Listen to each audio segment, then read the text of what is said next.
Hello, my name is Hector Duff. I'm a Normandy veteran. Prior to that, I was a member of the 7th Armoured Division known as the Desert Rats.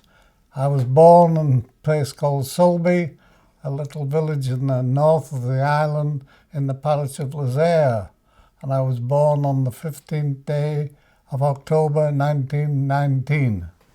So how old are you right now, Mr. Duff? Well, I'm approaching my 99th birthday, which is on the 15th of the next month in a fortnight's time. Do you feel like you're almost 99? Yes, at times I do, but when I can't do what I wanted to do, and other times I feel that I can do things but I feel quite really fit and active enough at times. I can't walk or run up hills and that sort of thing, but otherwise I'm quite happy and quite relieved that I've reached this age, really. Physically, though, what is it like to be 99? Oh, lovely. When people are coming up and congratulating you, the ladies are giving you a kiss and that sort of thing. What branch of the service were you in during World War II? I was in the army, and in the army. What specific units were you in? I was first did my training, my brief initial training, 12 weeks training in the Lancashire Fusiliers, which was an infantry regiment. And when I finished my training there, I got out of the infantry, as far as lots of people suggested it was too much walking to do if you're in the infantry. So I thought I would have a look around to see what other department I could get into, and I joined the Royal Tank Regiment, which is the RTR, known as the RTR, and as a result of that I was put into the 7th Armoured Division, and my regiment was known as the 2nd Royal Gloucester Hussars, the 2nd Royal Gloucester Hussars, and I joined them, and within 9 weeks of joining them, I was on the boat heading for we didn't know where. What company were you in? I was initially appointed into the G Squadron of the 2nd Royal Gloucester Hussars, and there were 3 regiments in the armoured brigade that I was in. The armoured brigade that I was in was known as the 22nd Armoured Brigade, and that was the 3 regiments: the 2nd Royal Gloucester Hussars, the 3rd County of London Yeomanry, and the 4th County London Yeomanry. They made up the 22nd Armoured Brigade. And what was your specific role? What? What was your specific job? I was joined as, and I could drive a car before I was in the army, before I joined the army, and I was put as obviously into driving. We were selected. We had to be able to do 2 jobs on a tank. You had to be a driver mechanic, or a driver gunner, or a driver operator. I was a driver operator, and that was my job. I could do the 2. We eventually all got to be able to be doing all the different jobs the same. But my main job on the first when I first went out to Egypt was as a driver. So you told me your specific role. What was the highest award for valor you received in combat? The military medal. And where did you receive that? I received that in Tunisia on the 8th of May 1942 at the bridge, which name escapes me at the moment. Prontville. What? Prontville. Yes, it was actually a massive, big Nazi aerodrome there, and that was the main aerodrome, and that was where I got out and it was the bridge was being prepared for blowing when I got there, and I eventually chased the occupants off the strong point with my Bren gun, and went away without it being blown. And as a result of that, we were able to cross the bridge so much easier and quicker. What was the highest rank you achieved by the time you left the service? Corporal. And can you just name for me all the places that you saw combat in during World War II? Well, first of all, it was in Egypt, and then in Egypt, then we went through Libya and Tunisia, and eventually then into Italy, and we went so far up in Italy, above the north of Naples, and then we came home. We got home on the first week in January in 1944, and we had a month's leave then, and then we returned to our unit, which was in Norfolk, and we trained and got ready for the landing, which was to be in Europe. We didn't know where, I didn't know when, but we knew it was going to be a wet landing. I was first of all going to land in a tank, but then they decided, or the brigadier decided that he was going to land in an armoured car, and that I was to drive him, and I then had to prepare the armoured car for landing, for a wet landing, what we call a wet landing, and that's what I had to do. And we didn't know when we were going to go or where, but we but near the end of May, we were moved down from Norfolk, where we were, to where did we go from May there down to name escapes me. Where I went with the armoured car. That our tanks troops, all came from a boat from Portsmouth, but we were left from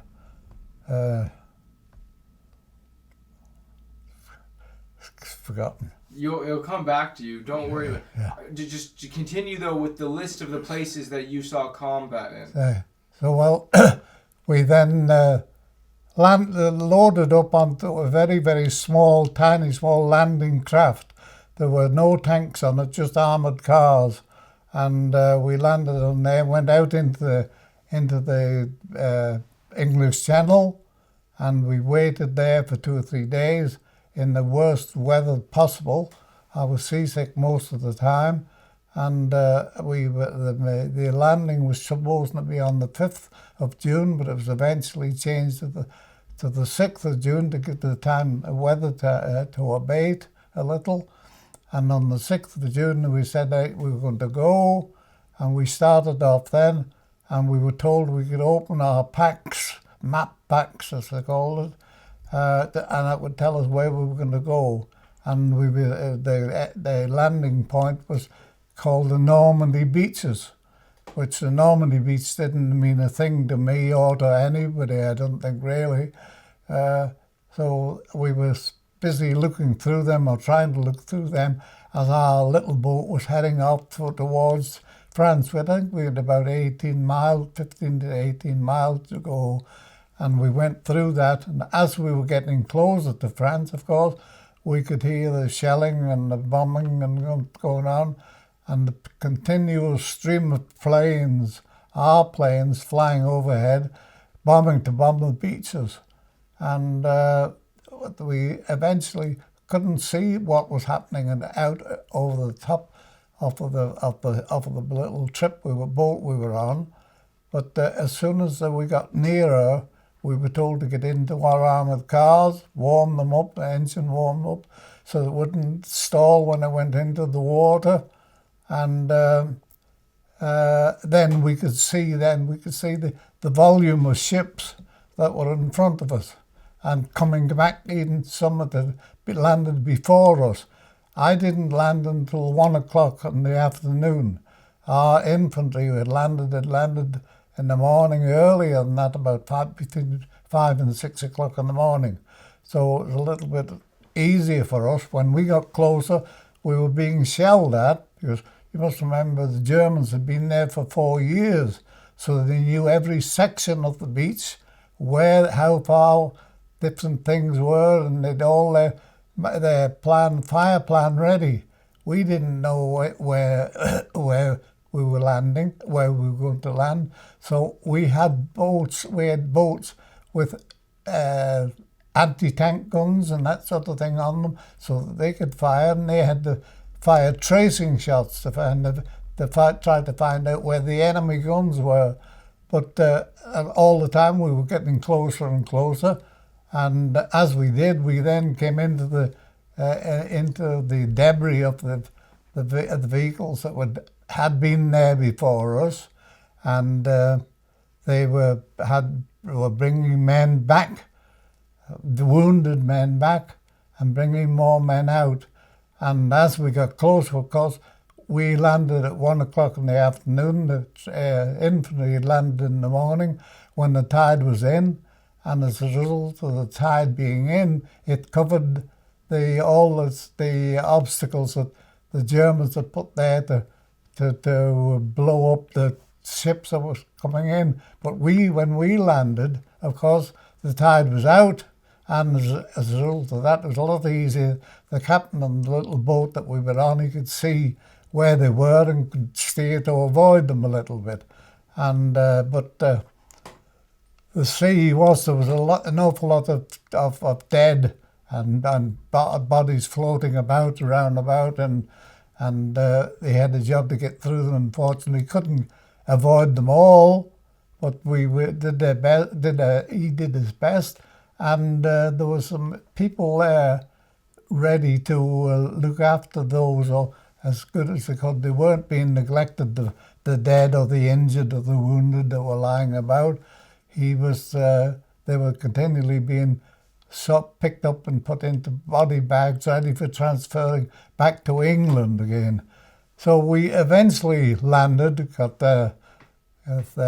landed there, and the ramp in the front of the boat went down, and we all rode off, and the general and the brigadier, he was also and I, we went. His job was to go to contact the infantry that had landed 4 or 5 hours before us, because he wanted to find out from the infantry general, whether there was a weak point or whether there was a point that he wouldn't advise us to go with our tanks, whether there were any little bridges that were going to be in our way and not heavy, substantial enough to carry the weight of the tank.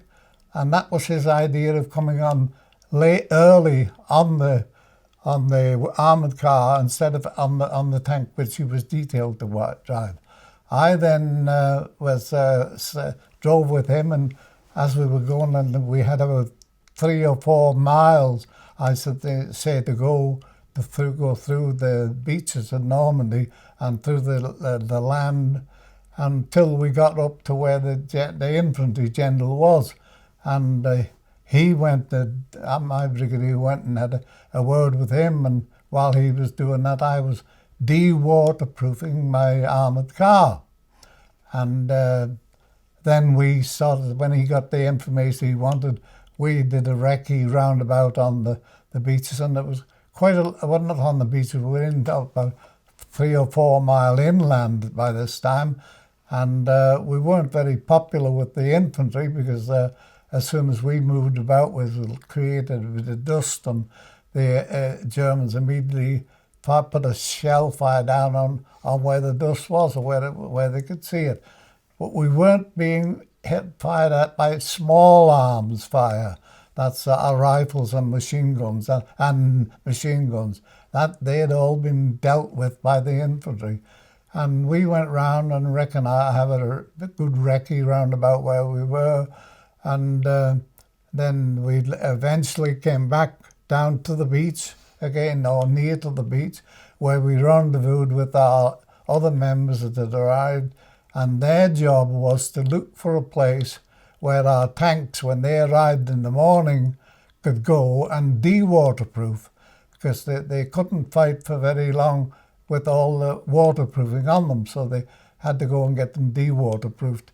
And that was the idea of them going, to find a place where the tanks could go and de-waterproof. We then went and found a place where we could stop the night, and we pulled in alongside a hedge and kept near the hedge, and between the hedge and the armoured car, and eventually went to sleep. It was very noisy, but we went to sleep. We were continually shelling. Our shells were firing over the top of us, and the Germans they were shelling at the boats out in the harbour and in the beaches. They were firing back at them. So it was quite noisy, but we did go to sleep. But we realised then we'd been 6 months, then we hadn't been doing any fighting. That was from when we left Italy, 6 months prior to that. So in the morning we got up about 4 or 5 o'clock, and we went down and met our boats, our tanks that were coming ashore, and they were all taken by the little armoured cars that had come out from with the beach with us. And they were taken to where the place had been selected for them to de-waterproof. They did this, and Brigadier and I went and had another recce roundabout and having a look for weak points and places we should avoid and that sort of thing. And we spent that day with the Brigadier did, with his armoured colonels, and we went into where we'd been, a little area that we'd been agreed to go to, and we stayed there, and I finished my waterproofing, and the tanks and the armoured cars in the brigade headquarters. There were 10 armoured cars and I think about 8 or 9 tanks, and that was the combination of the 22nd Armoured Brigade. We went there and de-waterproofed. Now our tanks, this was D+1. Our tanks weren't in operation then, but I think they were some of the tanks from one of the regiments, which was the 1st Battalion of Royal Tanks, RTR. They were called upon to go into action. So we weren't in action then for that first day, but after about the second day, we were then continually in action in the whole time in Normandy. There was we were quite near a place called Jerusalem, where we went, and I still go there to see a little cemetery. But we had a terrific fighting ground about there. And I was in the tank then. I had gone back to my tank, and I was in the tank rather than an armoured car. And we fought at a little place called near Jerusalem, where we fought and exchanged the town. I can't think of the little village now. We fought then, we exchanged. The Germans had it, and then we took it. Then they took it for I think about 24 times in 3 days. So you can imagine what sort of fighting it was there. We lost a lot of tanks, and they lost a lot of tanks. So then we were continually then operated in the whole of the area for until the 20-odd, late near the end of August. And then by that time, we had been trying to come around from the left, and the Americans and the Canadians were coming around from our right, and we were hoping to cut off the Germans and cut off the whole area of tanks. And we eventually did do this on the 22nd of August. And that was then when the Poles and the Canadians came in and closed the gap, which was called Falaise Gap. And that Falaise Gap, that was the closing of the gap. Prior to that, the Germans had been wanting to get their troops and equipment back through the Falaise gap to get back into France and eventually Holland and Germany and home. But Hitler, of course, wouldn't let them move. He said, no, you must stay and fight there, fight to the bitter end. Well, they did do. They fought to the bitter end as they could. And for 4 days, the RAF were firing, going up and down this corridor, this little road at Falaise, and it was called the Corridor of Death. And they were firing at the Germans who were trying to retreat and get out of this corridor. And it was called the Corridor of Death. And for 4 days they fought, and then the Canadians and the Poles closed it, and no more could get through. Now, General Eisenhower said that when he went to have a look at the Corridor of Death, it was only a narrow little road. He said you couldn't walk for 7 miles unless you walked on a dead German. There's supposed to be about 30,000 killed in that corridor. I was in my tank then again, but I wasn't not fighting against them because we were a little bit behind the Canadians at a place called Chamois, and we are mentioned what our part in it was mentioned in the Polish memorial, which is right there at where the gap closed. So then this then was decided. Then we were going to what's going to happen. So we were formed into three groups, self-contained groups containing anti-tank guns, artillery, infantry, tanks, and all that, with 3 groups.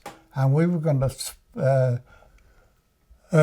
patrol. We were going to go on 3 prongs through France, the remainder of France, into Belgium and Holland and Germany eventually, and that's what we did. And we were in the centre of the column, and we fought through Belgium, France and Belgium.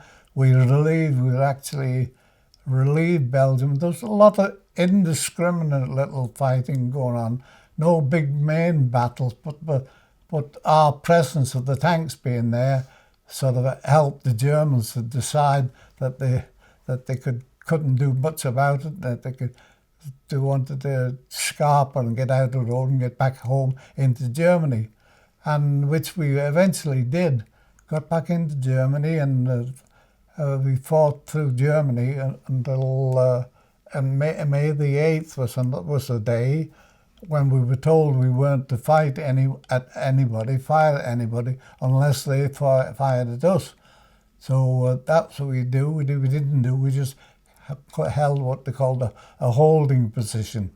And then on the 8th of May, I think it was the 8th of May, they eventually came back and said that Hitler had committed suicide and there was going to be an unconditional surrender. And that's what happened. And so that was my full trip through France and Belgium and Holland and into Germany at Hamburg, and I finished at Hamburg.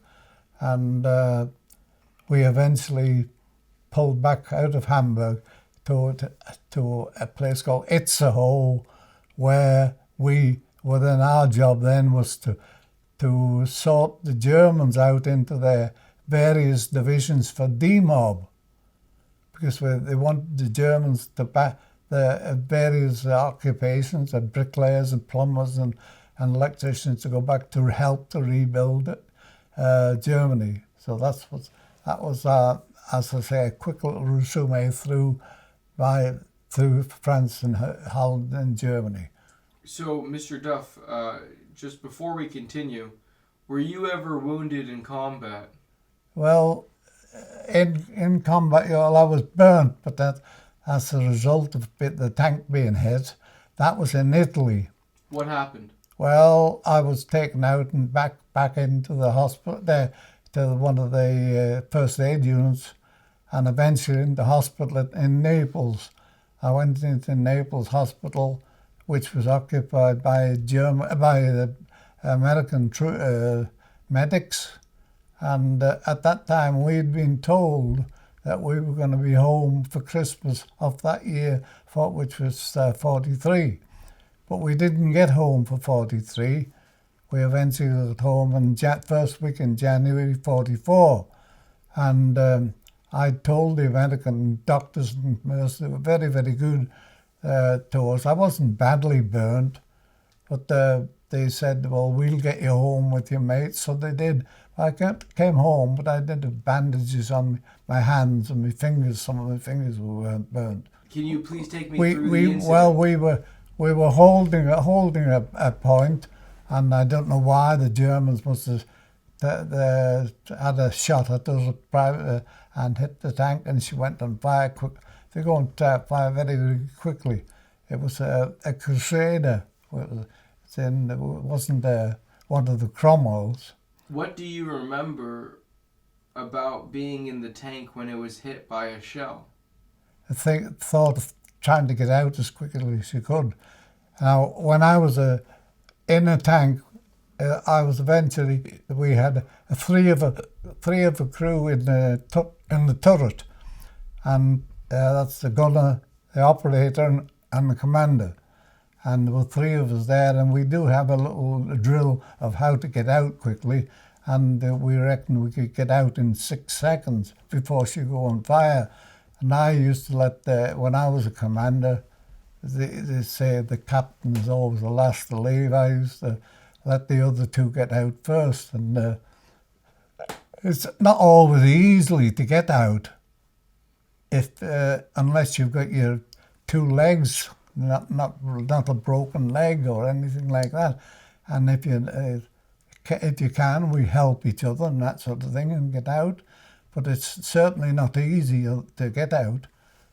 And the driver, of course, he can get out he's got his own escape trap, and he can get out through there. But he may need a little bit of help as well. And we all used to try to help each other. But you always think about yourself, really, try to get out. What kind of fuel did these tanks run on? All petrol, yeah. Some of the American ones had diesel and that sort of thing, but the Germans didn't. They had all petrol too. They never had any diesel. The only diesel car that they used during the war was in an armoured car. You mentioned you were born on the Isle of Man. Yes. Did you grow up there? I grew up until I was about 10, 11 years of age, and then I went into a training ship on the River Mersey called the Indefatigable, and I served on that, trained on that to be a merchant navy officer. And during 1939, I was on a ship coming back from America when I took bully, and I had appendicitis apparently, which, can go very nasty, and eventually nearly into peritonitis. So boats was only going slow in them days, got back into Birkenhead Infirmary, and I was in the infirmary for 6 weeks. I came home out of the hospital. My mother said, well, come home. My father had died. He died at sea, and the shipping company that he was with had trained me to be a merchant navy officer. So anyway, I came home and to sort of recuperate and build up my strength again, and I eventually got the job while I was waiting on the Isle of Man Railway, which is a railway company in the Isle of Man. I worked on that until I had to go to register as a conscript. I went and registered as a conscript, and they told them what my occupation was, and they said, oh, you'll probably go in the Navy, but I didn't. I went into the infantry, the Lancashire Fusiliers, which I trained them to be an infantryman. Our training for that consisted of 12 weeks. The German system was a bit different. They were 20 weeks, so they were better trained than us. So I eventually found myself in North Africa, at a place called Amaria. And it was there that I was joined up with my regiment, the Royal Gloucester Hussars, and the 22nd Armoured Brigade. Now I stayed in that all through the war in the 22nd Armoured Brigade.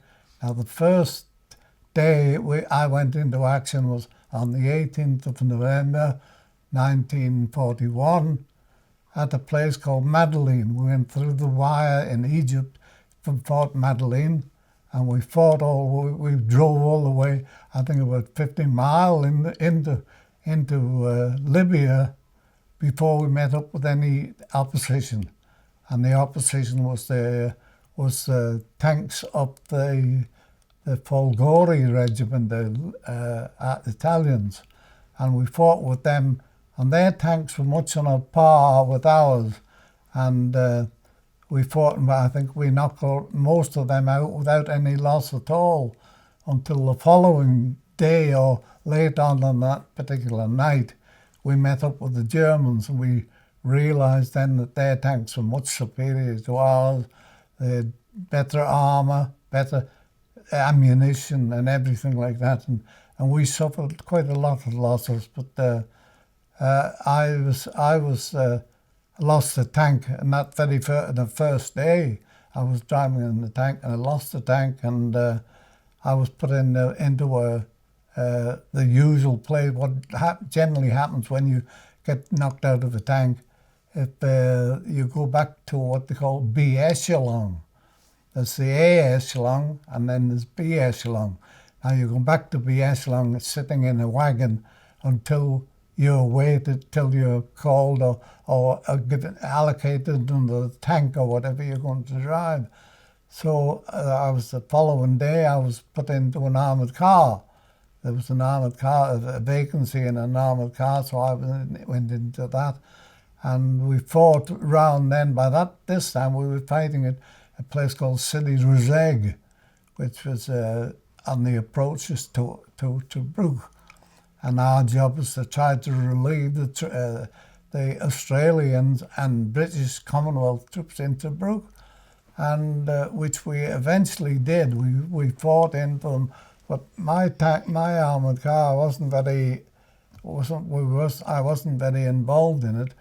When we were quite near there, and we were being shelled at that, and a shell landed underneath the armoured car, underneath the belly plate, as we call it, and exploded, and that plate protected the linkage from the gear lever back to the gearbox, and that's just sitting behind the driver.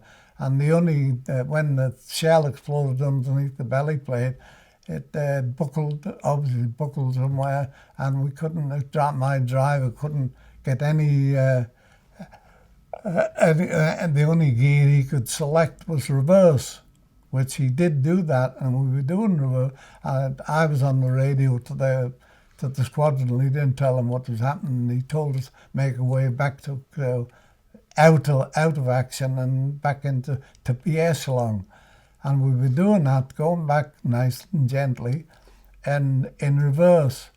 And I saw, it's just as we were doing that, a chap came along in a 1500 weight, we called them, a little truck. The Australians call them utes, utilities.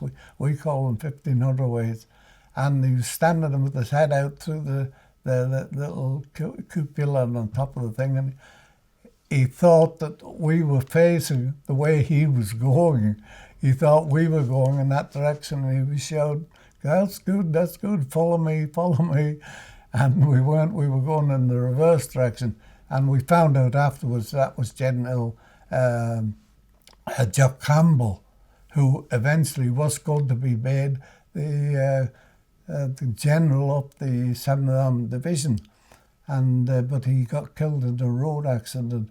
But for what he was doing when we saw him, he was driving into Sidi Rezeg, which was a high ground, and which is very important to hold. And for tanks to be on.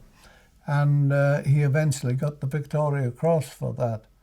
So then we fought then all the way through France and Libya. This is in Libya, and eventually into Tunis, and until the war finished in North Africa. My job was, when I was in the scout car troop, was to find a way for the whole brigade, if necessary, to get through, to advance. And I can remember on one occasion when we were in many occasions in Africa, but in one in Italy, I was going into Italy near a place called Capua, and it was a place at the river. It was the river there, and you know how it meanders round about a river. Well, it was doing that, and I found out I could get out of the armoured car and walk, and I was walking up in a little area there, a wooded area, and I got up. I got so far, and in a sunken lane, and there were Germans on either side of me, or maybe 50 or 100 yards in either way. And but I got out of the armoured car and I crawled through the vegetation to a river, and I eventually found what I thought was a way we could have possibly advance. So I went back, and my boss I crawled back again and went back, and my boss was the brigade major, and I told him I thought we could get through. So the brigadier was Looney Hines, the fellow I told you about. He thought, well, I must go and have a look at that. So he said, you can take me and show me where it is. So I took him, and I got to the place where I'd got out and crawled, and I said, now, this is what I crawled. I went through them bushes there. And I told him to be careful. Now, when he and I were together, we had the brigade major was my head man, really. He said to me, now, if he gets out and walks anywhere, and you're only to wait there at least no longer than 10 minutes. So I said, okay, yes. That was a plan. So we got to this place in the sunken lane, and I told him where to go, and he set off, and I said you'd have to be crawling along, but there's lots of bushes and that sort of thing, plenty of cover, as we called it. And after a while, about 10 minutes or more, I heard a single shot. And I thought, oh God, somebody shot him. And I waited, and there's no sign of him coming back. And I thought, well, what can I do? I wasn't supposed to go to see him, but I thought, well, he's got lots of plans and codes and things with him, and it's important that the Germans don't get hold of that. So I thought, well, I'll have to go to see him. So I crawled out and got out of the car and turned the wireless down so that I could say, well, I never heard any messages. And I went through the bushes and eventually seen him on his stomach crawling back. So I couldn't shout very loud to him, so I was whispering to him, and he said he'd climbed up a tree to get a better look, and somebody had seen him, obviously, and fired a shot, and the bullet had hit him in the hand and gone right through his hand, and not a drop of blood to be seen, either in the entry or exit. So I said, oh, you're dead lucky. So we were crawling back, and all of a sudden we could hear something else happening. And I said, hush, and he said the same. And we waited, and we seen a German coming creeping towards us. So I got my revolver out, and I told you about my revolver shooting. I wasn't a very good shot with that, but I got it out, and as he came towards us, I told him to be quiet. And one thing and another, and I said, what are you doing? He said, I've come to see. I heard our men shooting, and I come to see in case anybody was lying wounded. But the general seems to be all right. And I said, well, take your boots off. So he said, what do you want to take my boots off for? Well, he said, I'm gonna make you walk back through all this stuff barefoot. Oh, he said, I don't want to go back. I want to come with you and be taken prisoner. So we said, okay. So he got in the middle and he was creeping along and I was behind with the gun. I said, I'll blow your head off.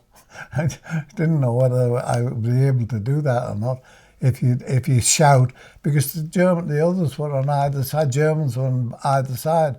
So we eventually got back to my car, an armed car, and we went back into headquarters, and he was there with us, and he was taken prisoner, and he said, I want to be a doctor eventually. He was a medical corps then. He was in the medical corps. He said, I want to train to be a doctor.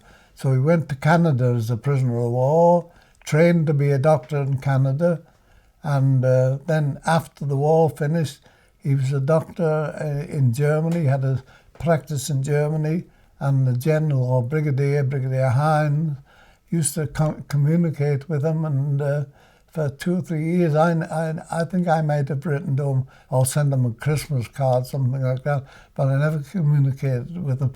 But he did, and unfortunately, he died very, very young man from something. So that's just one little incident of what can happen. We were always, when we were out in the scout car, we were always looking for somebody to take back in a dead person if necessary, or to take back into our headquarters to find out stuff for our intelligence officer, to question them and see what they were like or who they were. You mean Germans? Germans, yes. And we got this on this occasion. We had a couple of eye ties, and they weren't, and we were questioning them. And we would normally take their epaulets off them and the badges of their regiments and that sort of thing. And I was asking him things and he wasn't telling me what I thought was right. So I took my revolver out and I said, tell me the truth, what's happening? And I went to fire a shot at his feet to frighten him. And as I fired the shot, the gun came up and damn near killed him. But we got the information we wanted. We would try to get the regiment, you see, and if a regiment had changed and went to our intelligence officer, he would get it and look and say, well, these are the 34th Grenadiers. They weren't here yesterday. Where have they come from? And who's relieved them? So it meant a lot, and we're always looking for information from even dead people and that sort of thing. So, Mr. Duff, going back to your experiences in North Africa, your first major combat was in Sidi Bouzid. Sidi Bouzid, yes. Yeah. So yes. Can you take me through your first combat experiences? Yeah, well, yes. You'd fight, and the squadron leader was in charge of you, and he would tell you you'd either fight in an arrow formation or that sort of thing, and we would go on. They wouldn't all go on a mad rush. We would be spread out with a good space between each tank if possible. And I was driving, and the tank, and we weren't long. We fought against the Italians there, and knocked quite a few tanks out. So I've got a letter in one of my books here where some of our men got knocked out of about 9 tanks in the fighting round Sidi Bouzid, and we were fighting now. As I say, our tank got hit eventually. I don't know where it was hit. I can't remember. And I used to remember. I used to keep a note, a memory of where the tanks were that I'd been hit and how many I'd been knocked out of. But on that very first day, ours was knocked out But there wasn't anybody, no damage to anybody. It was probably the track. You see, if you couldn't hit the tank, couldn't knock a tank out, you'd fire at the track. Track was very vulnerable. If the track was blown up, they couldn't move at all. So that was, I think, the very first one I was knocked out of. Didn't go on fire, and we fought, and I'm quite sure we knocked 2 or 3 tanks, Italians, out on that very first day. Was everyone in your crew okay, or were Yes, there any? yes, yeah. Talk to me about your first experience seeing British casualties. Yes, well, a British casualty. Well, on that particular day when we were fighting, I was still in the first tank driving.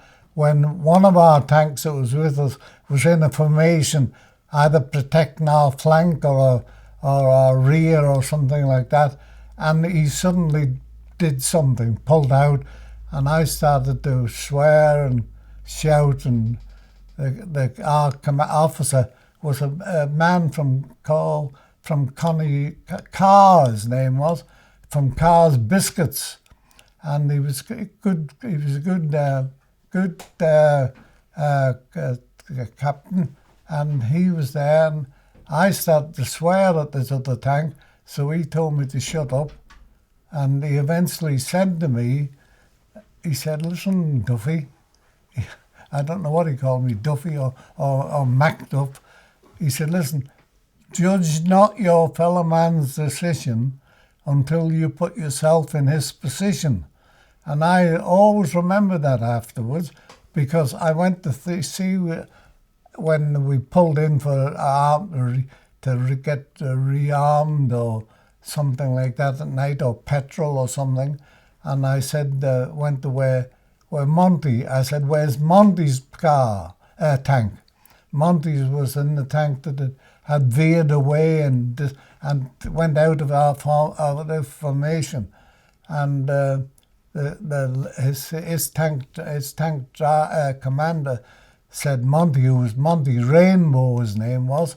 He was a Palestinian officer, and he was our driver.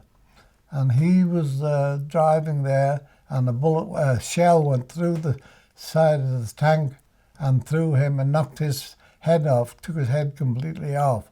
Now, one of the other crew members is a name called Freddie Silk. Smoothie, we used to call him, but his name was Silk. He was a professional cricketer in Surrey, for Surrey. He was his wireless operator, and he got out of the tank from his wireless position and went in and sat on Monty's knee and drove Monty out with his head was shuffling around about and rolling about on the floor of the tank. And that was the only time that Freddie Silk, he was then had, they post-traumatic stress or some, what they call it now, but they didn't call it that then. He was there, and he never went into action again. Were you friends with Monty Rainbow? Was I? Were you friends with Monty Rainbow? Yeah, massive lad, big fellow, a big chap. He was very, very strong. Speak fluent Arabic. We came to a time when there was lots of times when we were on the phone, on the radio, a wireless we called them in them days. On the wireless we were talking, and the Germans used to cut in. He said, he used to tell us when we were saying they want to go to somewhere, to a different point, different place, we'd give the point, the numbers of the new destination, and in Arabic, Wahad Etnin, Talata Arabic Hamza, I can still say them, and Germans would say, "Oh, we can speak Arabic too now." So we tried to, I was trying to get them to say Manx numbers, and I never got around to that. But that was one of the things. Monty taught us all to speak Arabic. What kind of person was he? A massive big lad. Personality. Oh, lovely. The life and soul of a party when we were having a drink. He could sing, he could do anything. How old would you say he was when he was killed? When he was maybe 25 at the very most. He's 2-3 years older than me. Well, El Adam, and we went through then to Benghazi. We headed for the coast, and the coast road went through Benghazi and on to a place called Ajdabiya.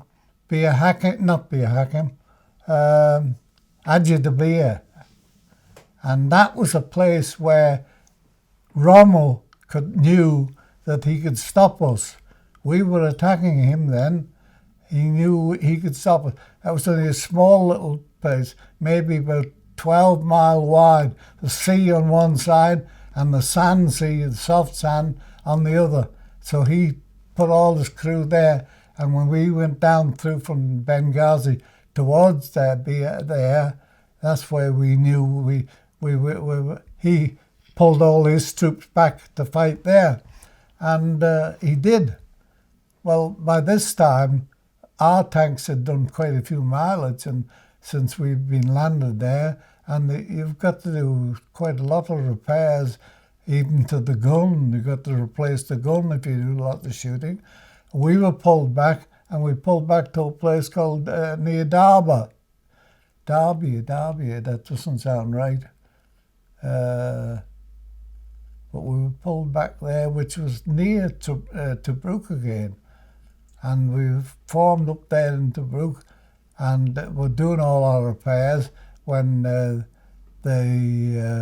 and somebody else had gone through to the jerrys. Now, Bir Hakim was held by the Free French on our right, and Tobruk was on our left flank, and we were there, and we were then had been given quite a few Grant tanks.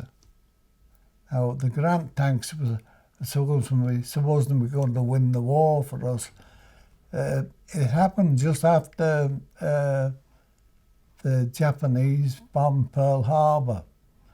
Now, when they dropped their bomb on Pearl Harbor, or the bombs, Churchill said, that was one of Churchill's favourite sayings, and he said, "We have now won the war." Well, I didn't know what he was meaning by that, but eventually did. He meant that America, Roosevelt said that we'll give you all the equipment you want to fight the Germans, but we can't give you any men yet, but we'll give you all the troops we want. And he did. Now, at the same time, we had captured the Enigma machine. Have you heard of the Enigma machine? I have, but pretend I don't know about it. What was it? Well, the machine that was captured by 2 British submariners, and the Americans, unfortunately, said we captured them, but they didn't. So we had captured the Enigma machine. This was when Roosevelt said, "We'll give you all the tanks you want." Now, we had this Enigma machine, and as a result of that, when Rommel was sending his nightly report back to Hitler for what he wanted, he wanted so many more tanks and so many more tons of petrol or whatever.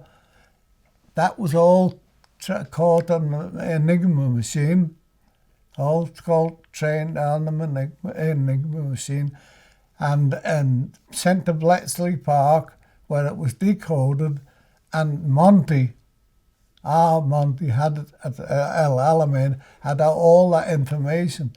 So he knew what Rommel was going to do the night before he did it.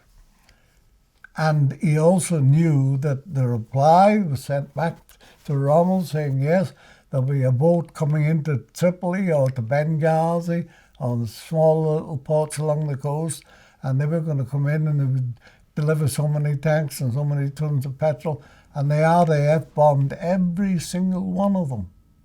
We were so afraid that the Germans would know that we had an Enigma machine, that we used to let one or two of them get through, and that was quite possible. That was true.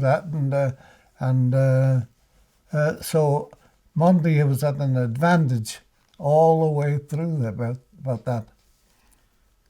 Tell me about the strategic importance of El Alamein. The importance of it? Well, it was a place again where the sea was on one side and about 29 mile on the other side was the Qatar Depression. So that was another place where it could you didn't have a long line a front line of fire.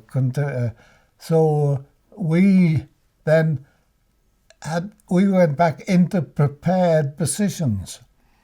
Now, them prepared positions, Montgomery said that he built them. But he wrote 3 books, still talking about him having built them and decided on them. And in the end, he admitted that it wasn't him, it was Auchinleck that designed the land, the place to where they were going to hold. And the position, the main position was that they didn't want to,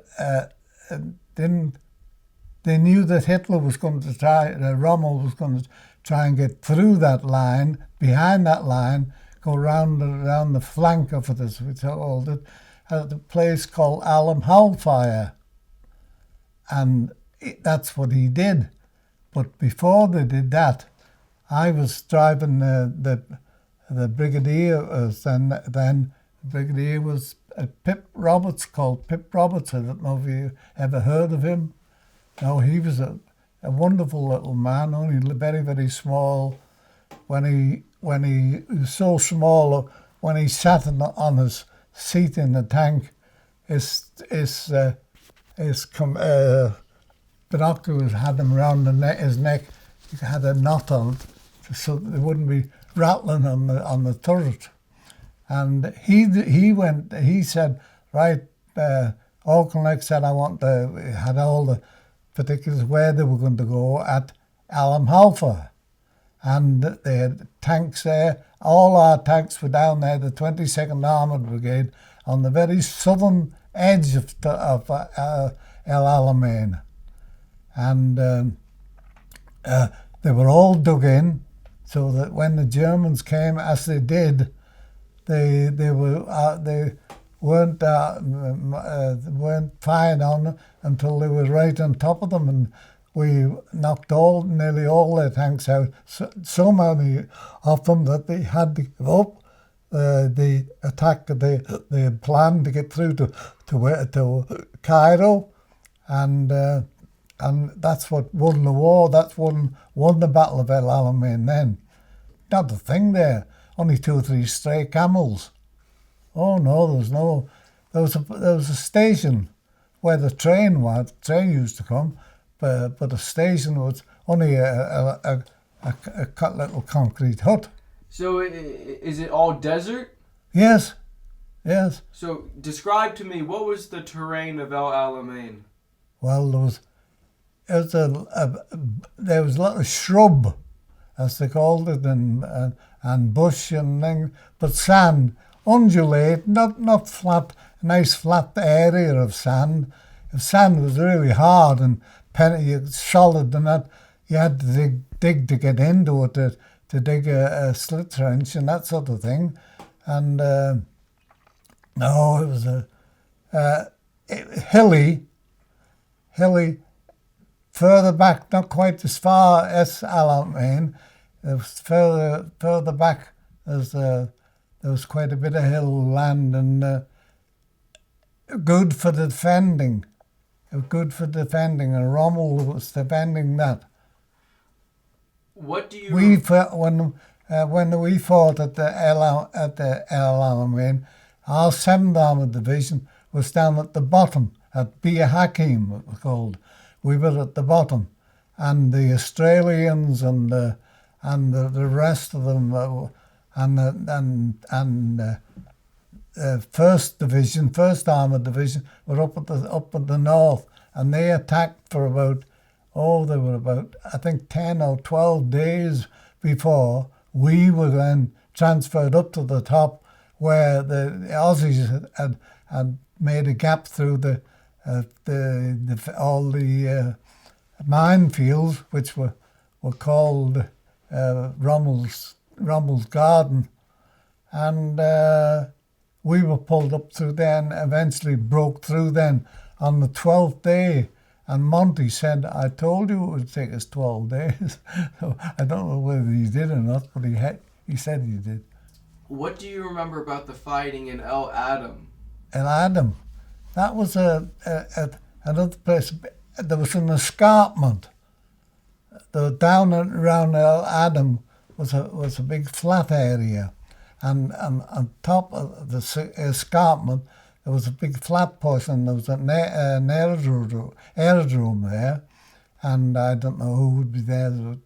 The RAF regiment used to do the guarding of them and that sort of thing, but it was quite a big place.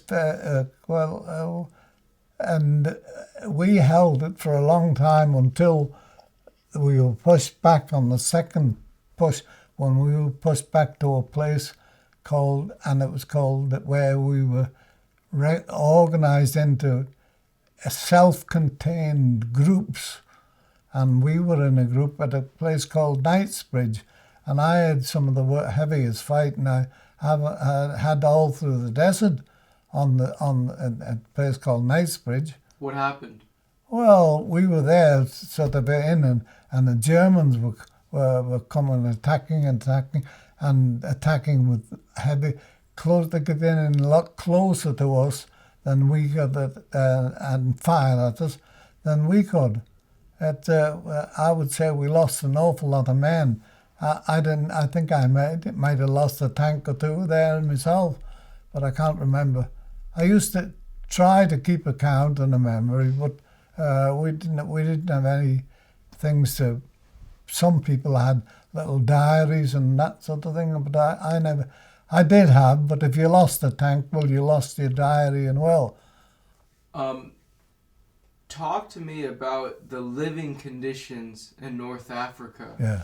In the desert. I mean, yeah. Explain to me what that's like. Well, you would always get up an hour beforehand before you were going to do any fighting or go forward.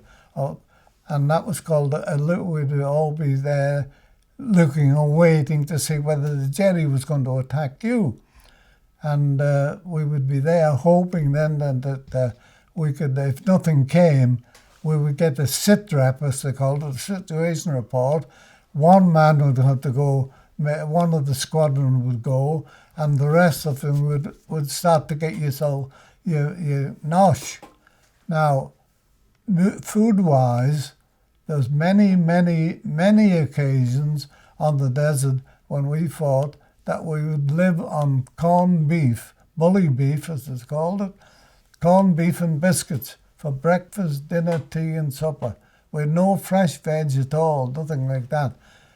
Sometimes we got bacon, which was in a roll, and when you unrolled it, it was all in bits and pieces, mostly fat. But we'd many a time, I would say, go for 2 or 3 weeks, maybe a month, with only biscuits and jam. We had jam, which was made the biscuits a bit more palatable. But we invented corned beef hash. What do you mean? What we used to do, we didn't no green veg or anything like that. We used to cut a sleeve of our shirts. I think we cut them off anyway, but we used to cut the sleeves of our shirts and put the biscuits, which were like a big dog biscuit, put the biscuits in the shirt sleeve, and crush it on the tank with a big spanner or something like that until it was powdery, and then put the corned beef in it and mix it up, and that was corned beef and potato. But when you have that nowadays, you have a bit of something. You put an onion in it, or salt and pepper and that sort of thing. Well, we'd none of them, but it was better than what we'd been used to. What did the bully beef taste like? Lovely sometimes, but bloody awful otherwise. It was, and it was a lot. There's always quite a lot of fat on it, and on the desert, of course, if you can keep it in the freezer, in the fridge, and that, it's quite palatable. I've got one in my freezer now at the moment. Well, that's what I was gonna say. After eating it so often, did you ever eat it after the war? No, I've got one now. It's the first I've ever had, I think. Really? Yes. Are you gonna eat it? Yeah, I've been going to make a sandwich with it, but it well, it hasn't done us any harm, has it? I'm saying it hasn't. I'm still alive, and but give me one. And tea. We had tea now. We used to get sausages too. Soya sausages, they were called. Urzat ones. I don't know what were they made of. They were terrible. But the tea, we had a petrol tin. We used to get a petrol tin and cut it in half and fill the bottom half of it with sand, a shovel full of sand, and then fill that with petrol, and it would all soak into the sand so you couldn't see it. And then put a match to it and light it, and put the tea, the Dixie, with the water on top of that to boil. It would boil very, very quickly, and with the fierce petrol on. And then the tea was compo tea and milk and that sort of thing, and no sugar in it. But we used to have sugar. There was no shortage of sugar. But, we never. I should get this. We never had. Yeah, thank you. We never had any coffee, anything like coffee. Now the Americans, they had wonderful food, and if we could, when we got into Europe, if we could get an American tank that had been knocked out, and if we'd find all the lovely jams and ready-made soups, you only had to pull a plug on the top of it, and it would self-heat itself, and Horlicks and all that sort of thing. Wonderful it was. But when you would go into the knocked-out American tanks, what else would you find? Often enough the crew were in it. Oh, yes. And so you would still go in the tanks? Oh, yes, yeah. Did you ever do this yourself? Well, I've many times been in there, in our own tanks with dead people in them. When we went up, we went through the first push, they called it, up the Blue. When you went up the desert, you went up the Blue. And that was on 18th of May 41, November 41. Well, when we got pushed back, we had Christmas up there at when I told you we got stopped, when Rommel stopped us at Alagala. It had two names, Alagala and stopped there. And when we came back, then we had Christmas there. And we had Christmas there, so it must have been about February when we got back through to where our tanks had been knocked out on the way from Benghazi to Alagala, and we would go into our tanks, and the bodies would be there, only bones. Just bones, white, bleached, white as snow. What was that like for you to see? Well, I don't know. We got probably got used to it, I think, and we must have done, because we used to always go in and look in the German tanks, look for watches and binoculars and Lugers. They were our prize things, a Luger, or the flies, there were millions of them. When you had a cup of tea, you had to hold it like this and swipe them away and quickly get a mouthful of tea. Probably always it would be unavoidable to get a mouthful without having half a mouthful of flies. They'd commit suicide in the tea. Do you believe that there were times that you ended up drinking Yeah. tea with flies in it? Yes, oh yeah. You couldn't help it. Hello, my name is Hector Duff. I served in the army with the 7th Armoured Division in North Africa, also known as the Desert Rats.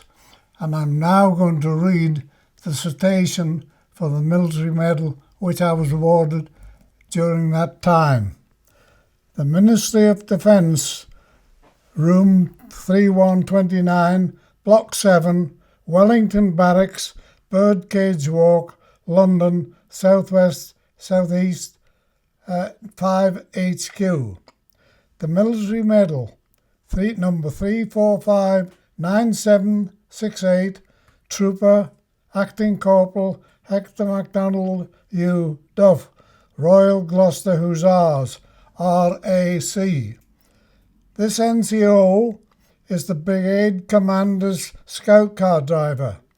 On May the 8th, at Protville, when under heavy shell fire, he set up, in full view of the enemy, the rangefinder carried on his car. He then took the Bren gun and engaged the enemy at close range, causing several casualties. Corporal Duff displayed great coolness and initiative on this occasion. In the nature of his job, this NCO has undoubtedly been under fire more than any other scout car driver in the brigade, and this incident is selected as an outstanding example of his devotion to duty and disregard to his own personal safety. I strongly recommend the NCO for my personal knowledge for the award of the immediate military medal. Signed, W.R.N. Hine, Brigade Commander, 22nd Armoured Brigade. Great. That was beautiful. Oh, How old were you, Mr. Duff, when you earned the military medal? 42. 22. And tell me, Mr. Duff, what is the military medal? What order is it from the... Oh, well, it's the third in order of seniority or danger or priority or whatever you'd like to call it. Tell me about your role as a scout car driver. Well, I was a scout. I was the corporal, as it says there, of the troop of the scout cars. And part of my job, when he wasn't available, or he wasn't wanting me, would be to take him up to the forward lines to see his troops and the colonels from the 3 tank regiments. And if I wasn't engaged with him, I would be doing researching. But I had a driver that would drive me, and I would do the research for the brigade on to see where it would be suitable for the tanks to travel.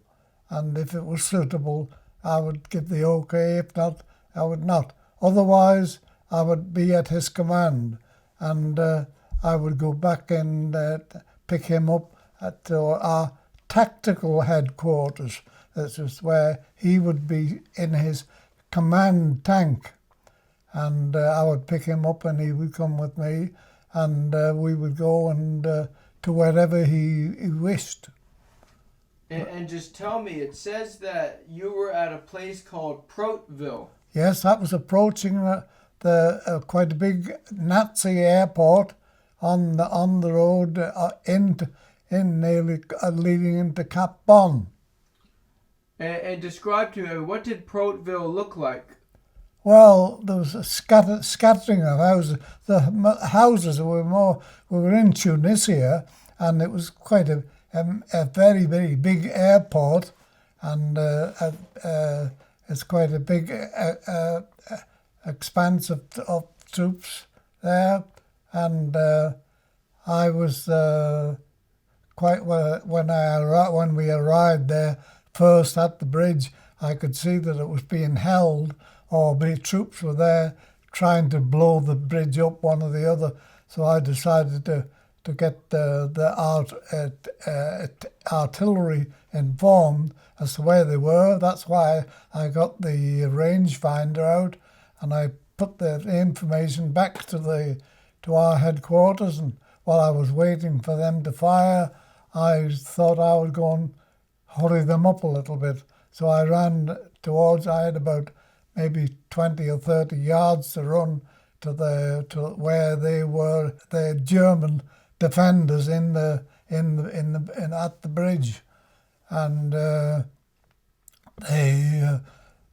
they stayed a little while until they seen me coming, and then as I got nearer and nearer, and they were firing back at me, and I was firing at them, but they realised that they weren't going to get anywhere.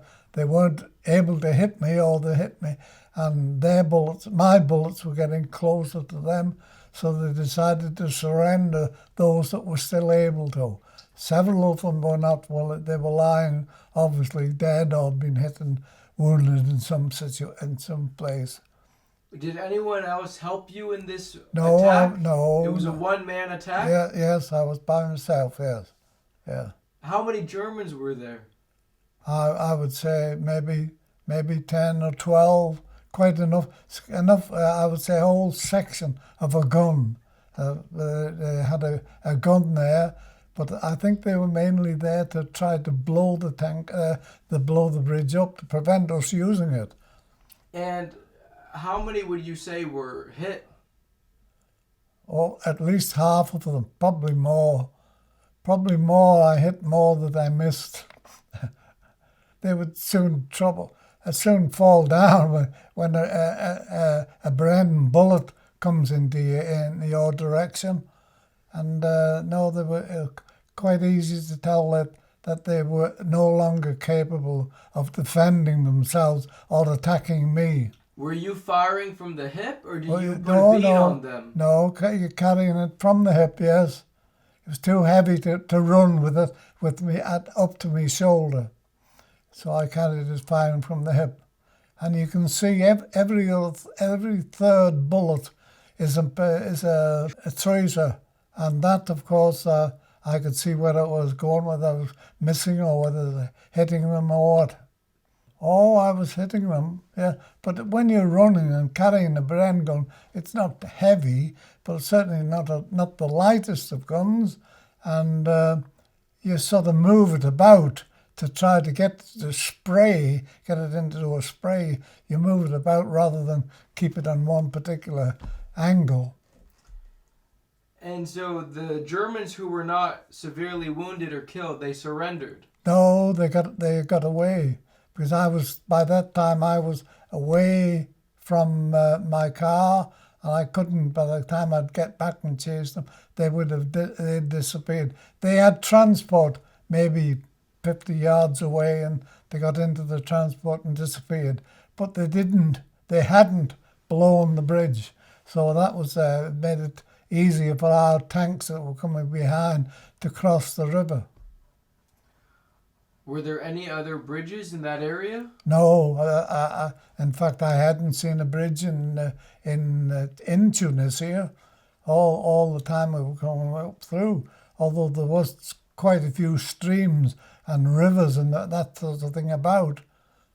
How do you know that they were trying to blow up the bridge? Well, I assumed that they weren't sitting in a position behind a gun or anything like that. I could see a gun in the embayment, and it was pointing in our direction of where we were. and they weren't in a shooting position. They were sort of wandering about, and I assumed that's what they were going to do.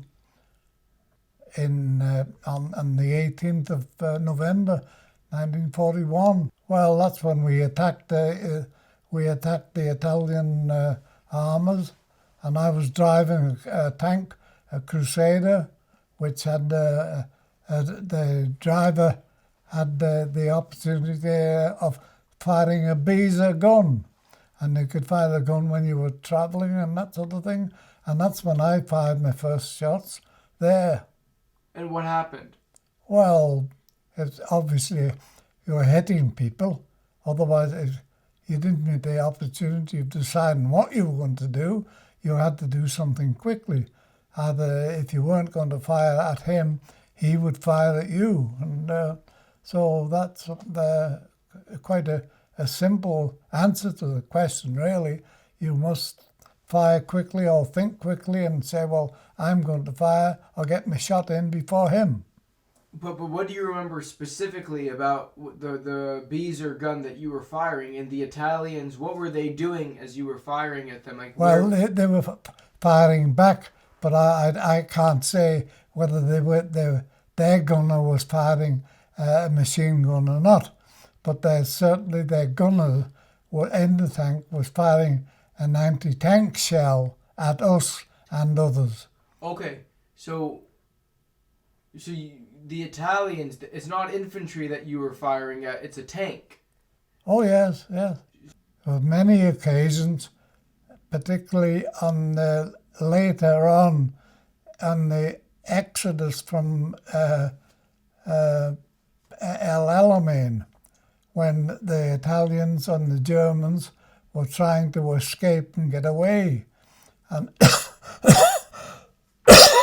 and we would be firing machine gun bullets into the back of these wagons that were loaded with 30 and 40 and maybe more troops.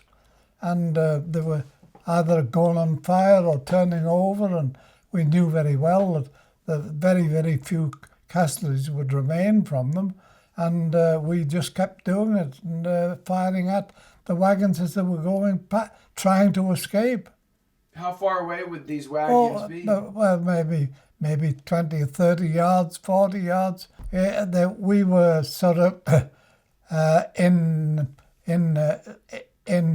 waiting for them. See, we knew they were coming. We had information that they were coming, and we were there waiting for them to come on the metallic road. There was only one metallic road. What do you mean when you say metallic? A tarmac. It's not. He wasn't driving on the sand. He was driving on the roadway, the metallic road, and he wouldn't get off the road, because probably he was so heavily loaded with the troops that they would have difficulty in propelling the car through the sand. That's why they would stay on the roadway. What was it like for you, Mr. Duff? You're such a friendly person. You're very affable. You enjoy having friends. You enjoy helping people. When you were put in a position where you had to kill the enemy, what was that like for you? It wasn't very pleasant. No, it wasn't very pleasant. But you knew that it was only a question of him or you, and you had to do something about it. You would feel it, really, but you would feel it worse, really, afterwards. I was many a time after shooting somebody or shooting at them from the armoured car, I would have to get information of who them troops were. So I would have to get out and either look for the man's pay book or take some of his insignias off him and take them back to our intelligence officer so that he could know where, or that particular infantryman's information I'd brought into him, where they were from, what division, and it wouldn't mean much to me, but it would mean to him. He could say, well, they've left there yesterday. Why have they left? Who's taken their place? And that sort of thing. And in addition to that, we would find photographs of them with their wives or children or sweethearts and that sort of thing. And that would sort of shake you a little bit. You'd feel sorry then that you'd sort of denied that lady's picture and denied her the chance of seeing her husband again. It wasn't an easy thing to do, but it had to be done. Well, if I didn't shoot at him, he would probably maybe throw a hand grenade at me or something like that. When I first went into action against the Italian tanks, I was feeling sort of not elated, but I was quite happy to be driving the tank going on. But when I realised, and we were shooting at the Italians first, and then we came into the Germans.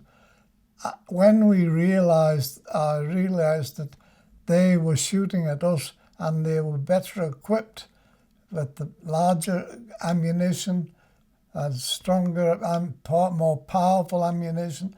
I was equipped there, then brought down to earth quite quickly and realised that unless I did what I was meant to do, I was letting myself down and my whole tank crew down, and you just couldn't do that. We must agree that if we agree that man has a right to live, we'll have to find another alternative to war. That's not the answer to things at all. We can sit down round the table and discuss it instead of sending men. War, as we always thought, it was a continuation of peace.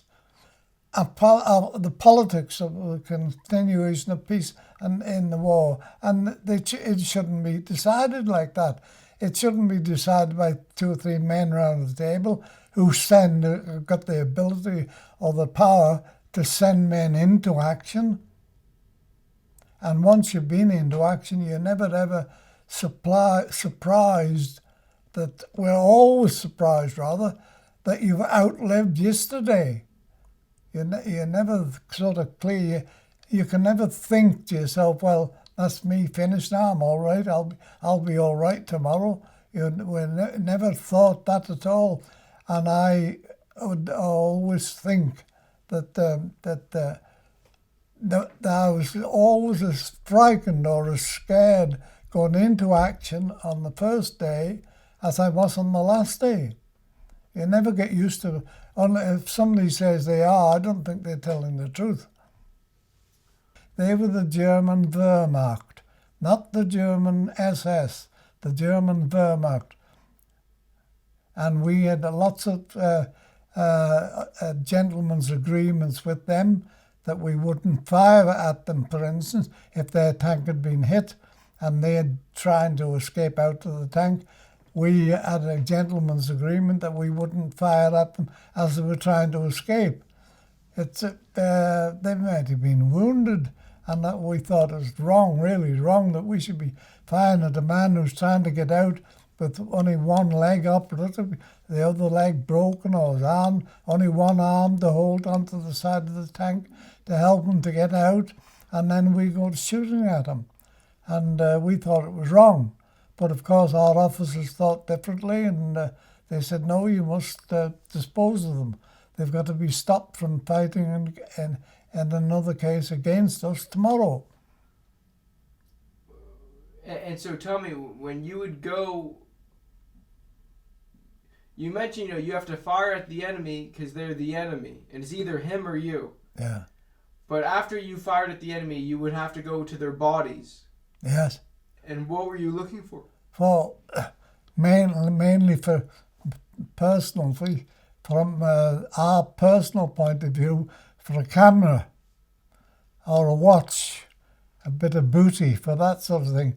But my job as a scout car driver was different. I had to go and look for something that would maybe able to assist our intelligence officers who these troops were and whether they were there yesterday fighting or whether they'd been moved from somewhere else. Try to identify them and their and sort out their location.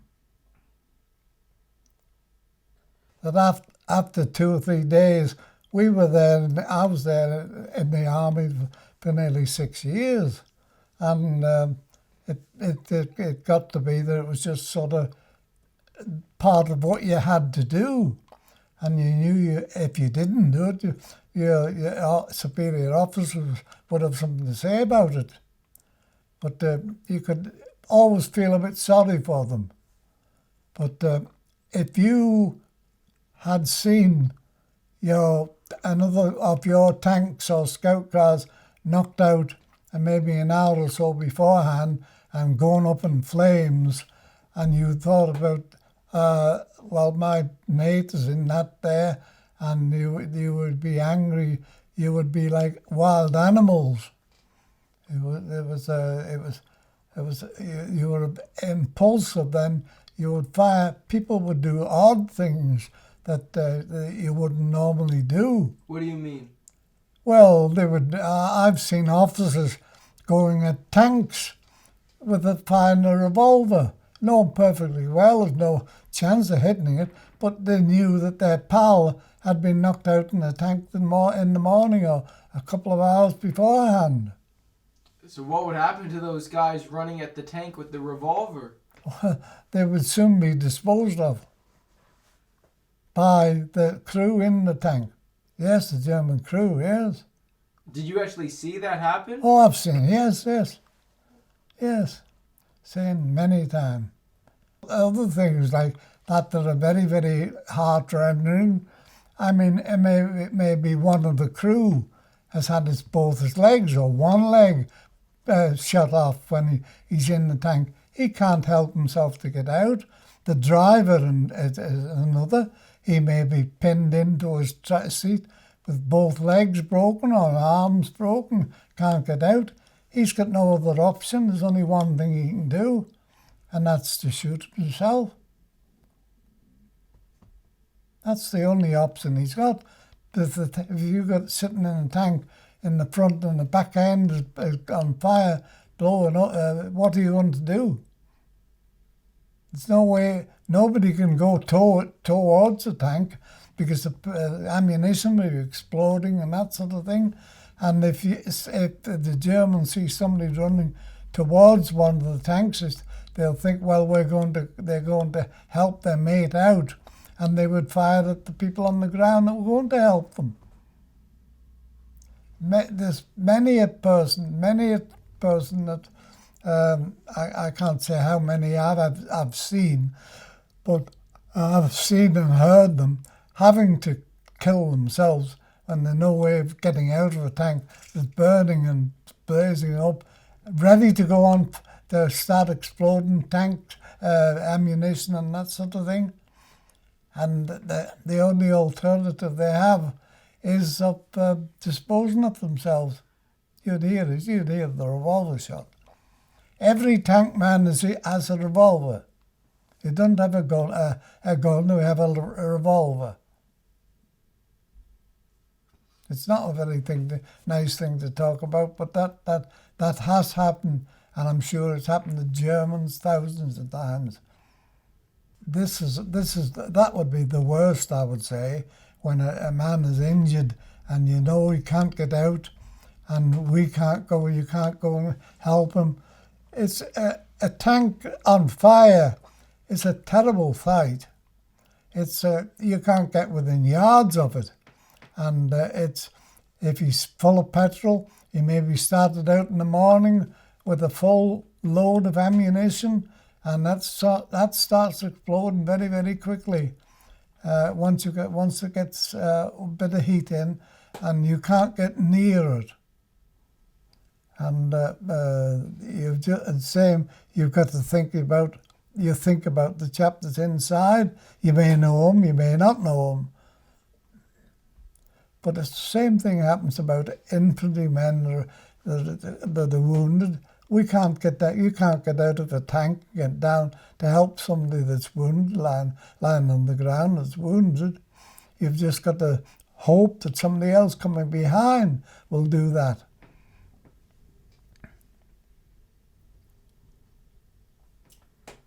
How long does it usually take for the tank to burn? Oh, it could explode. Oh, well, after it's been hit. After it's been, well, sometimes when it'll explode a little bit, 6 seconds before it goes on fire, they say. But it depends where and what part of the tank it hits. You see, it may hit one part of the tank where our bedding or our equipment, all our tank clothing is stored, our blankets and that sort of thing, bed rolls, and that will burn up very, very quickly and prevent you getting near enough to be any assistance to anybody that's inside. You could hear people screaming. I've heard people screaming many, many times and couldn't get out, and you couldn't get near to help. I would say a tank would burn and blaze. I've seen also in Normandy, and when a tank, those tanks, 100 tanks of the Guards Brigade were knocked out in one day when they were firing at trying to capture Burgobus Ridge, it was called. And when we went there, I went there the next day with Brigadier, who was then General Roberts, Pip Roberts, and Pip was there, and we could still see the tanks that was burning, that was shot yesterday. They shot yesterday whole day, they were still smouldering, and we knew perfectly well that we were going to have to attack through these tanks that were there. We knew that the guns were still in position behind there where they'd been yesterday. And what happened? Well, you just had to go up to what they call the start line. And I remember Pip Roberts saying to one of the generals that was with, another general that was with us at the time, when we were looking to try to find a way through them, through these tanks, through the Guards Brigade, up to Burgobus Ridge, we knew that they were there, and we knew that in the morning we were going to have to come to the start line, as they call it, and then as soon as normally when you have the start line, you go from it, and you have to go when it comes, because there is the Royal Artillery will be firing a salvo of shots, and they fire and they move, they put their range up so that we'll follow in behind the salvo, and we know if we hang back too much, we'll not get the protection from the guns. It's not very easy going into action. Not very easy at all. And if anybody says that they didn't object to it, I don't think for a moment they're telling the truth. Talk to me about the kind of fire that the Germans used to knock out the British tanks, like the ones you were in. Well, they're ordinary tank gun, of course. An anti-tank gun. Yes, and then they had a 75 millimeter gun, which was equivalent to our 6-pounder gun. But one of the first worst thing were when we were in the villas in the Bochards area, where there was quite a lot of cover. The infantry would lie down and they fired the equivalent to our Piat gun, bazooka it was called, and they would have to be pretty close, maybe 10 or 20 yards away, to be sure of a good direct hit. And that was a thing that would explode onto the face of the tank, and there was another operative, another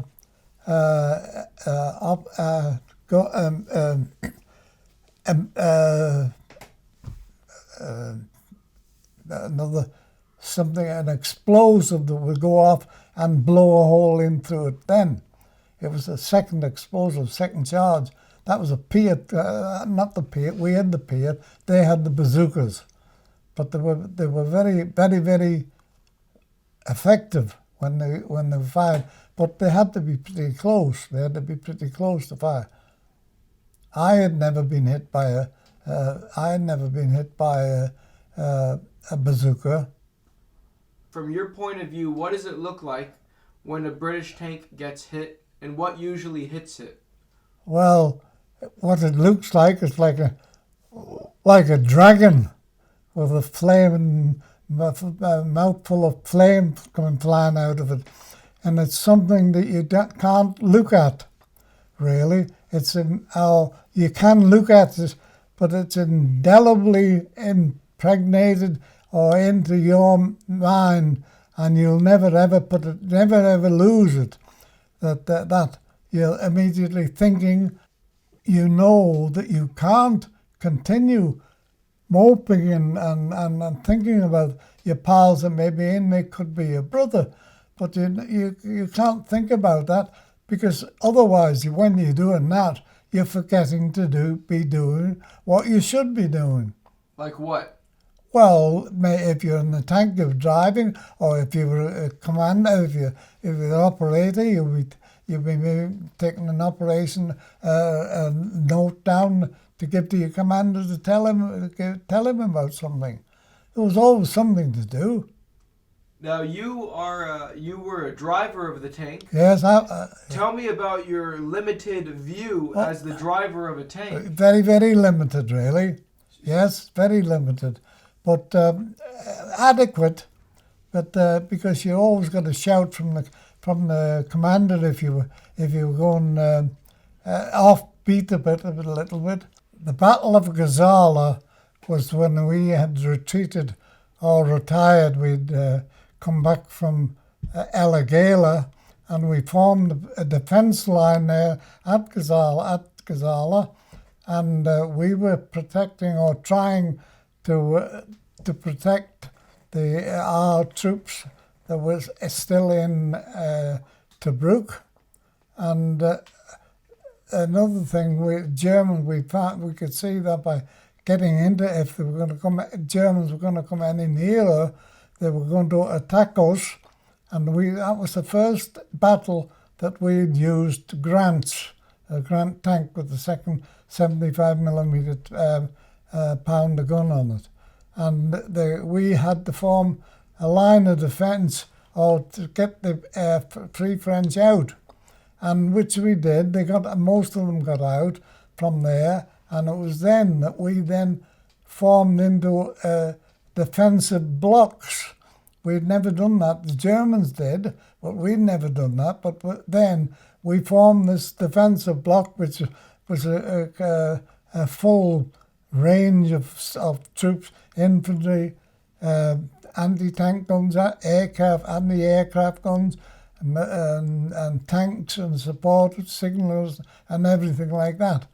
And we were then going to do that, and that's where we defended there and fought them, and we formed into this defensive block, which was called Knightsbridge, codenamed Knightsbridge, and we fought in there for as long as we could. But we had to give way to the Germans in the end. They were far superior to us in numbers and weight and that sort of thing.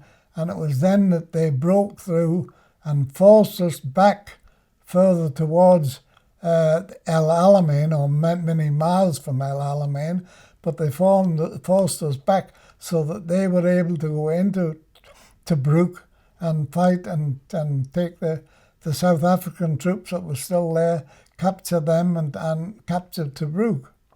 And that was the Battle of Gazala, and it was, I would say, the heaviest fighting that was fought in the whole of North Africa was in the defence of Gazala. And us trying then, we then formed a sort of a rearguard action to try to defend Tobruk, which we couldn't.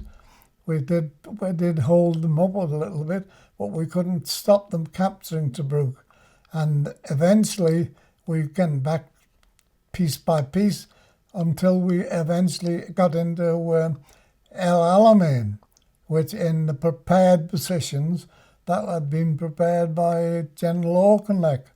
And but it took us about a month to hold the Germans back from that, getting back from Gazala right back to El Alamein. And of course the Germans stopped long before they got to El Alamein to form their own defensive position where they could attack us again to try to get through us. They couldn't get through on the coastline on the left. The only way they could outflank us was to go down round the very bottom of the Alamein line and into Halfa, where the first big battle of El Alamein took place. But that didn't take place until late in mid-October. Alamein itself was October the 22nd or 23rd. But before that, the Germans with Rommel had tried to get through round about our flank and tried to get through to attack into Cairo. But Halfa stopped them doing that with our dug-in positions. And not only that, we had the support of Maryland troop aircraft from the Americans. There were 18, they used to fly in formations of 18, and they bombed and bombed and bombed, and they were going at it and bombing through, and that's what persuaded not Rommel, because Rommel was back in England, in Germany, ill at the time. It was von Thom. Von Thom was the name of their commander then. And with these planes bombing, 18 of them bombed in formation and dropped out. It must have been terrible when he was in receiving end of that. But that was after Gazala, of course. It may well be that one tank gets knocked out and the other may be 50 yards away, but then he may start to move and get closer and he gets knocked out. So as a result of that, there are two tanks knocked out together, but not at the same time. You may find when you're in tank fighting tactics and like that, you have to try all sorts of ploys to get some. We knew, for instance, that we couldn't knock the German Mark IV out with our Crusader with a direct hit. The only way we could knock them out was by hitting the engine compartment doors at the back, because they were lighter for us to be able to open them. We also found out that we could knock a Mark IV out if we hit and broke his track, which we could do reasonably easy if you could get close enough, and he would allow you enough time to get lined up to do that. There's a lot of little things you learn and learned. We would have to go roundabout. You could try to get behind them so that you could fire at his engine compartments and that sort of thing. And it wasn't easy. It wasn't like straightforward, just put aim on and pull the trigger and hope that it's going to hit him. Under what case would the German tankers actually let you get behind them? Oh, well, if they were engaged in something, you would see whether you'd see his barrel of his gun, and you'd see which way he was firing. And if you could see, well, he's firing over to my right, I've got plenty of time to work my way around. You wouldn't always succeed in doing that, because they were damn good tank men. And they would see us, and Somebody would be on the watch in the tank to see that nobody did get round behind you. Just the same as that we'd had to do that. And if we were in a crew, a section of tanks, say 12, a squadron of those, there'd be a full 12 tanks, and they could cover a large area and defend or attack from a large area. So the German tanks you were facing, Mr. Duff, they were not Tigers or Panzers. Oh no, in Europe, yes, but not on the desert.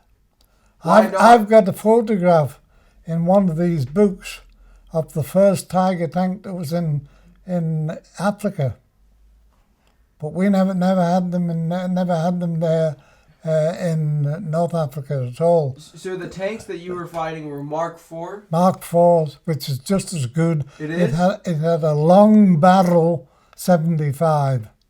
A long barrel 75. And tell me about the armor on a German Mark IV. What kind of armor did they have? Oh, I don't know what thickness, but they were amazing. Yes, amazing. And now, when we got into Europe, they were still good. They get plenty of cover where they could fire from behind bushes and that sort of thing. Now, there again, their ammunition was different than ours. When we eventually got a Sherman tank, we definitely got a Sherman tank with an 18-pounder, 18-inch gun on it. That was called a Spitfire, and that would fire. That was one to a troop, whereas the Germans had 18-pounders to 8, which were 88 millimeter, to every troop. Now, if we fired once, our shell for the 60 18-pounder put up a big plume of blue smoke. Give up our position straight away. Now that didn't happen with the German tanks at all. Their ammunition was different altogether to ours. They also had a tank shell, an AP as it's called, armor piercing. They had one which had an explosive that hit the tank, and once it hit the tank, it would explode and expose another element inside that shell, which would then explode and enter the tank. They had that sort of ammunition, far more advanced than ours. Once we fired a shell, we had to scarper quickly if we were in the Bockhards country, where normally you could get behind a massive big hedgerow and put the gun of the tank through the hedgerow, but that didn't matter because as soon as we fired one shell, it put up a blue plume of blue smoke, and it gave it a position straight away. Why would it give up the smoke? Why didn't the British? Why did they make the newer tanks when they were sending you replacement tanks? Why did they? I don't know why. They had plenty of the Germans found out things like this and altered them. We didn't. When we came home from Italy, we were given Cromwell tanks, and there were faults in that that we could have that should have been put right before we ever were given them. Like what? Well, the driver's escape hatch, he couldn't open it if the tank was traversed a little bit and things like that. Now, Mr. Duff, take me through, how long were you in G Squadron, and when did you get transferred to headquarters, and why? I was transferred from G Squadron on the boat travelling up from travelling down to South Africa from Liverpool. It's obviously there's no place where you can get what they call a hold down position. There's no no cover, no defensive cover. Very, very few places where if you're going to get any cover, you've got to use a pick and spade or have a bulldozer, tank with a bulldozer blade on to dig a hole to get them into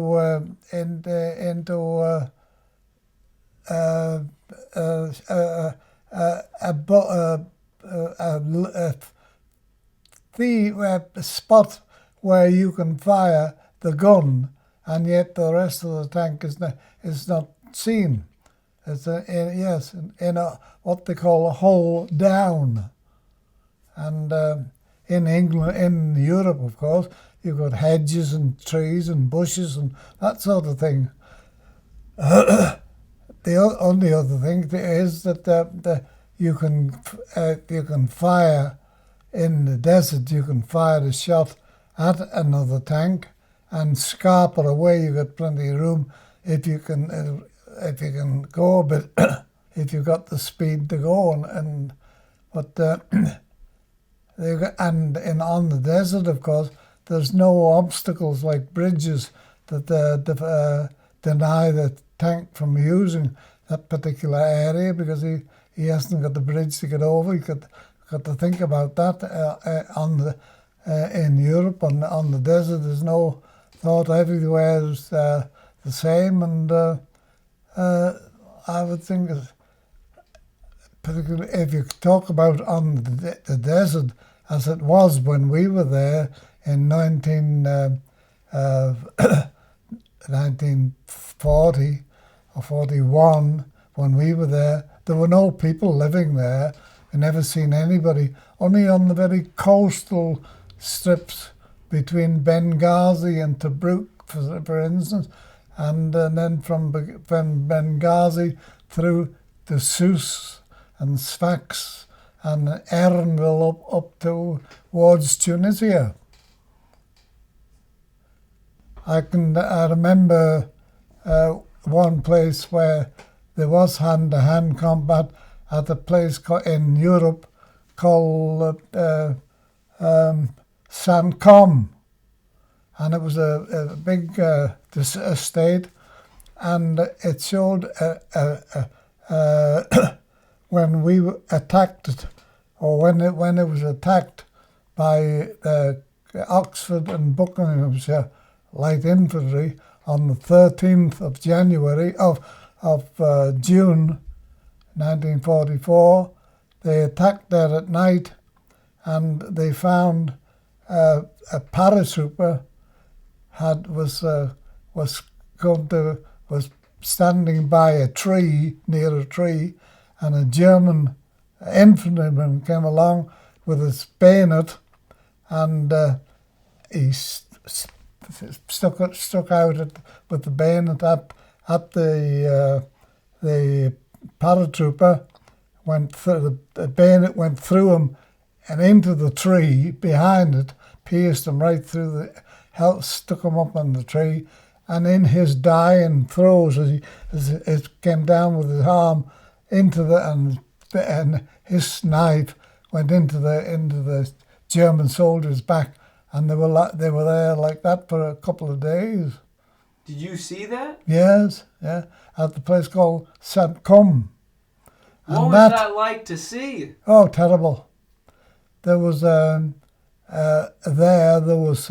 man, a young lad, a Scots lad, he was suffered terrible from shell shock, and he told them a story about how there were 19, I think, of them, all surrendered that night before and brought round to the wall of this big mansion house and put up against the wall and shot.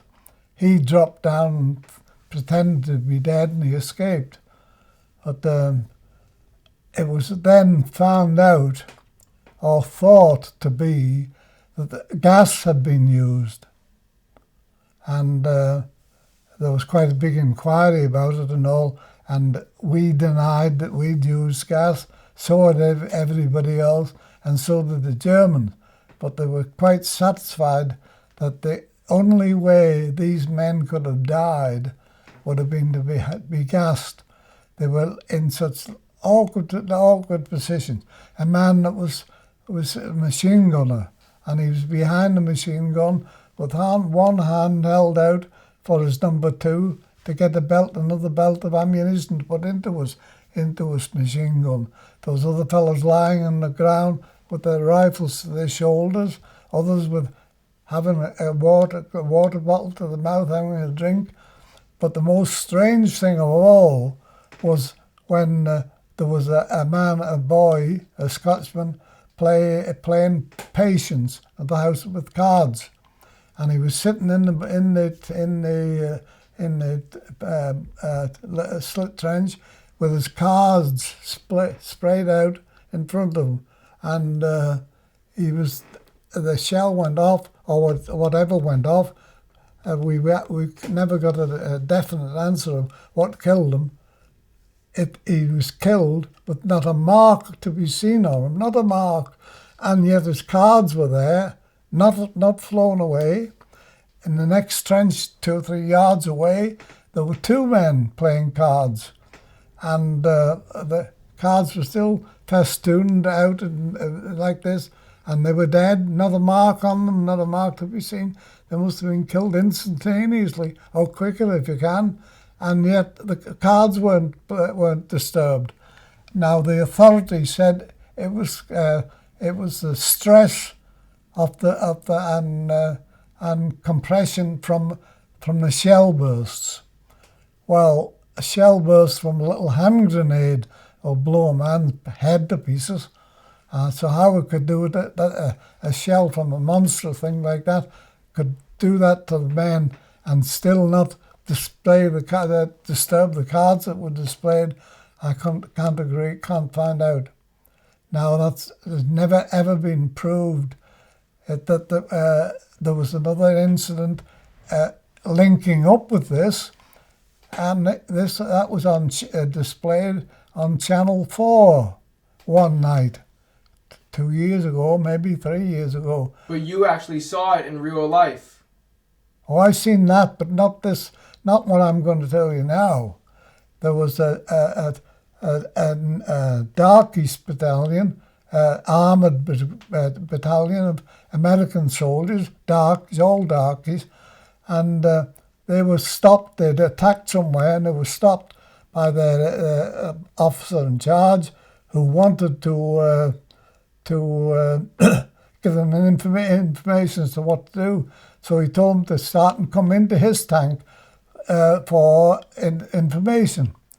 So he came in, and they came in, and one of them came in, they got the information. There were about 20 minutes and they went away, went to return back to their tank, and one of them was so annoyed when he got near his tank that he wasn't cautioned or stopped by his crew that was still in the tank to see that he was fit to come back into the tank. They didn't know who he might be.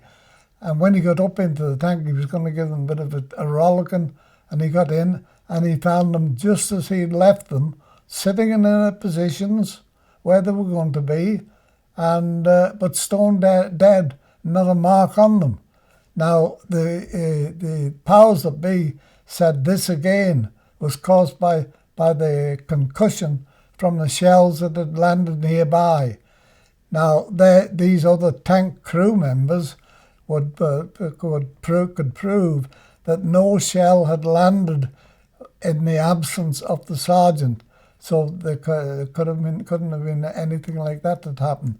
So I'm satisfied, and I think so many other people are too, that gas was used. And who used it? Well, we don't know. The Germans obviously had gases to use. We didn't. The British didn't. We only had the phosphine and mustard gas, and that could be seen. It could be tell it had physical contact. So who'd used it? So we thought, or it was thought, that it could be the Americans had a several shells filled with gas, and one had been badly filled, and it had leaked into this particular tank where the men were still in their position and died. And I think that may have been the case where gas was used in World War II. Now, this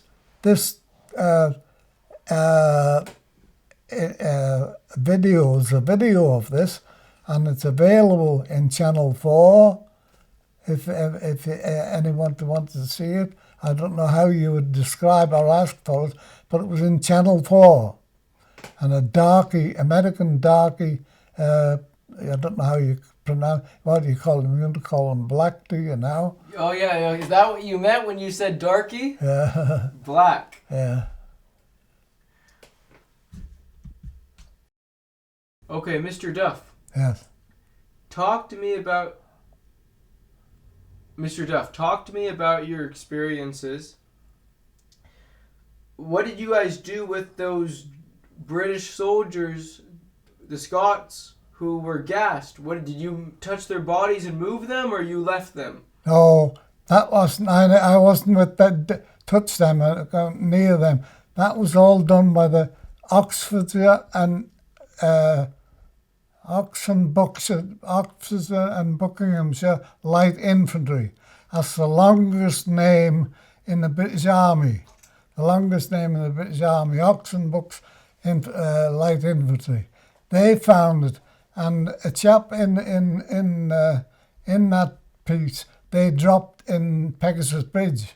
They captured Pegasus Bridge, the first house that was captured in Germany, in France, and they were then told that they were going to come home to attack somewhere else, but they weren't. They were pulled back down to a place called Ranville, which is quite near Pegasus, on the next bridge down the river, down the canal.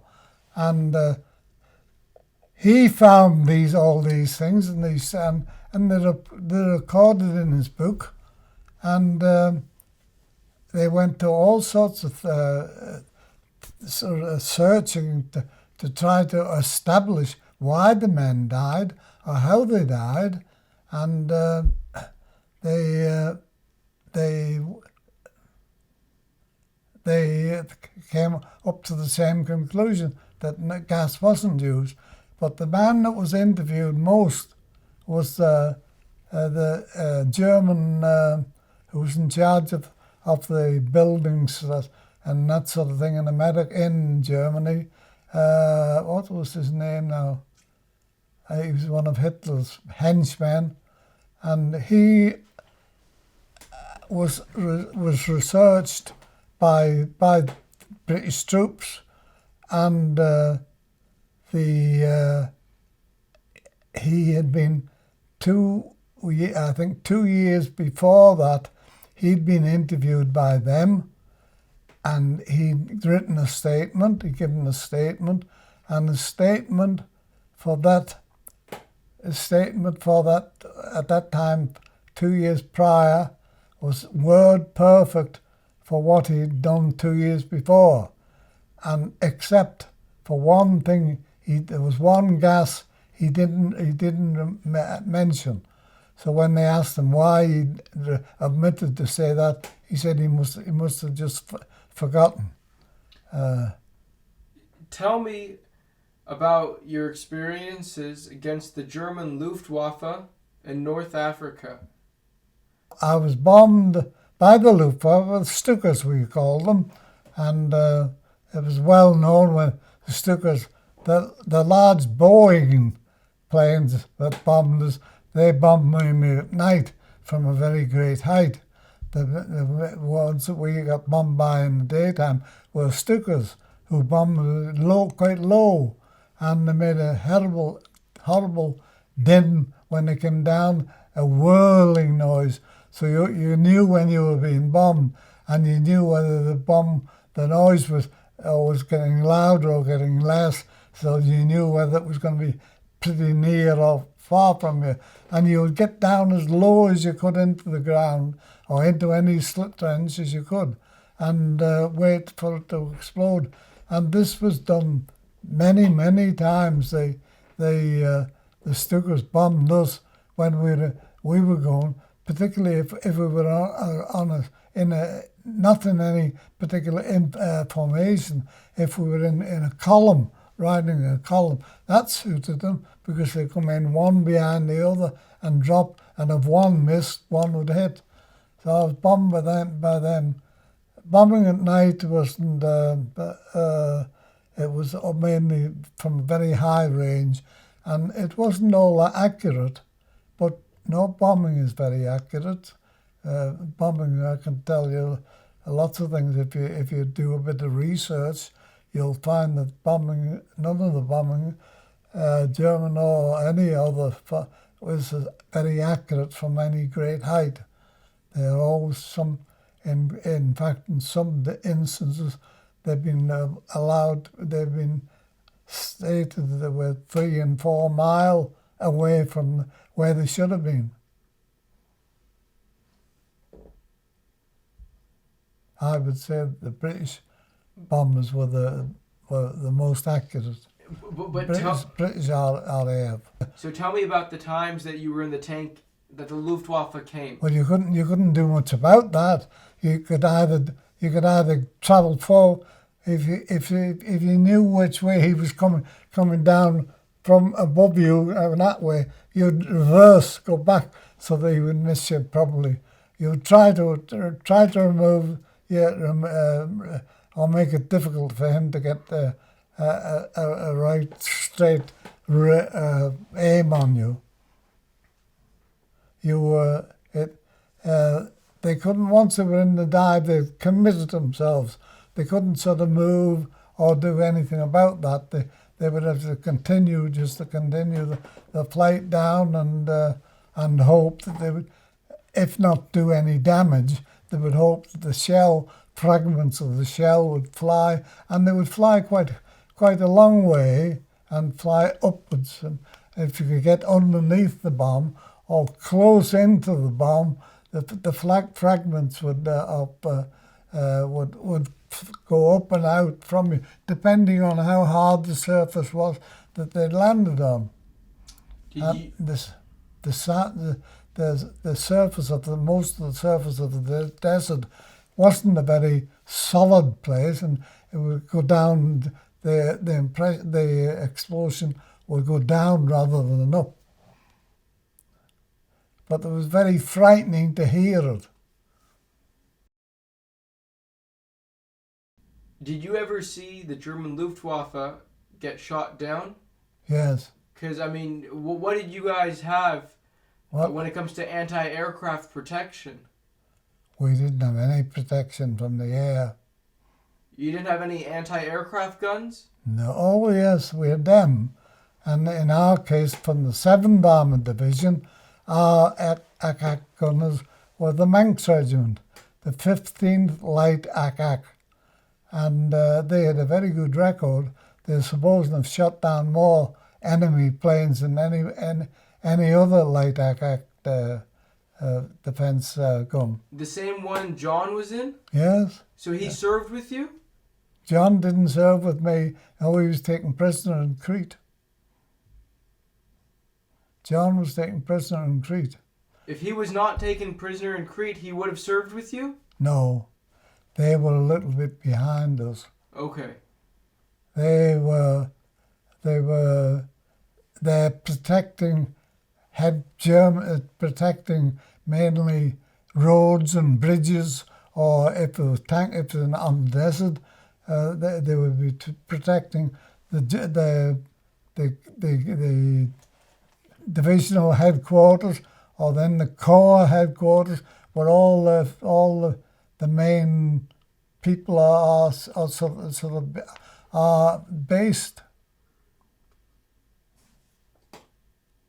Talk to me about your experiences. Well, you mentioned you saw some of the German planes get shot down. What do you remember seeing? Oh, only a whole lot of our Brits cheering like mad. No, they would often bail out. You'd see them and bail out, and invariably they would all bail out too low for their parachute to open properly and give them any protection. Sometimes it would be all right, but the Stukas, of course, I never seen any of them bail out that had any chance of being protected by their parachute. What do you mean? Well, if you've got to give the parachute a bit of chance to open and slow you down, but they would always the Stuka would their bombing range would only be a couple of 100 feet maybe or something like that. They wouldn't have a long time for a parachute to open. This one time, I remember one time I was with the brigadier and I was driving him in the scout car, and we could hear the planes were coming. Somebody gave us a bit of warning, and as it happened, there was a trench nearby, quite a big trench where a tank had been in. So you can imagine it was quite big and quite deep, and we all, us and the two or three other of the men, I don't know which regiment it was, two or three others all piled in on top of one another, and we escaped. The tanks didn't. None of the bombs landed in or near the slit trench to cause us any trouble, but except to frighten you. So your life, would you say, when it comes to the German planes, did you ever feel your life was really in danger? No, well, from the Luftwaffe? No. Well, what is it like to hear the German terrible. Planes coming? Terrible. On a strafing run? Yes, terrible. Yeah, that's frightening. Yes, that's frightening. It's frightening, and you never get over it, really. Well, Monty, when he interviewed you, he always asked the same three questions, and he would line you up. He would never come and interview you very, very close to the to the front line. It would always be quite safe, and then we would be lined up there, and he always asked the same three questions. When did you land? Meaning, when did you come into Normandy? And you would tell him either be 1, 2, or 3 or whatever. And what date was that? What date was it and where was it? And you would tell him. And then he said, what were you before the war? And the chap next to me was one of the City of London yeomanry fellows, Smudger Smith, his name was. He's a real comedian.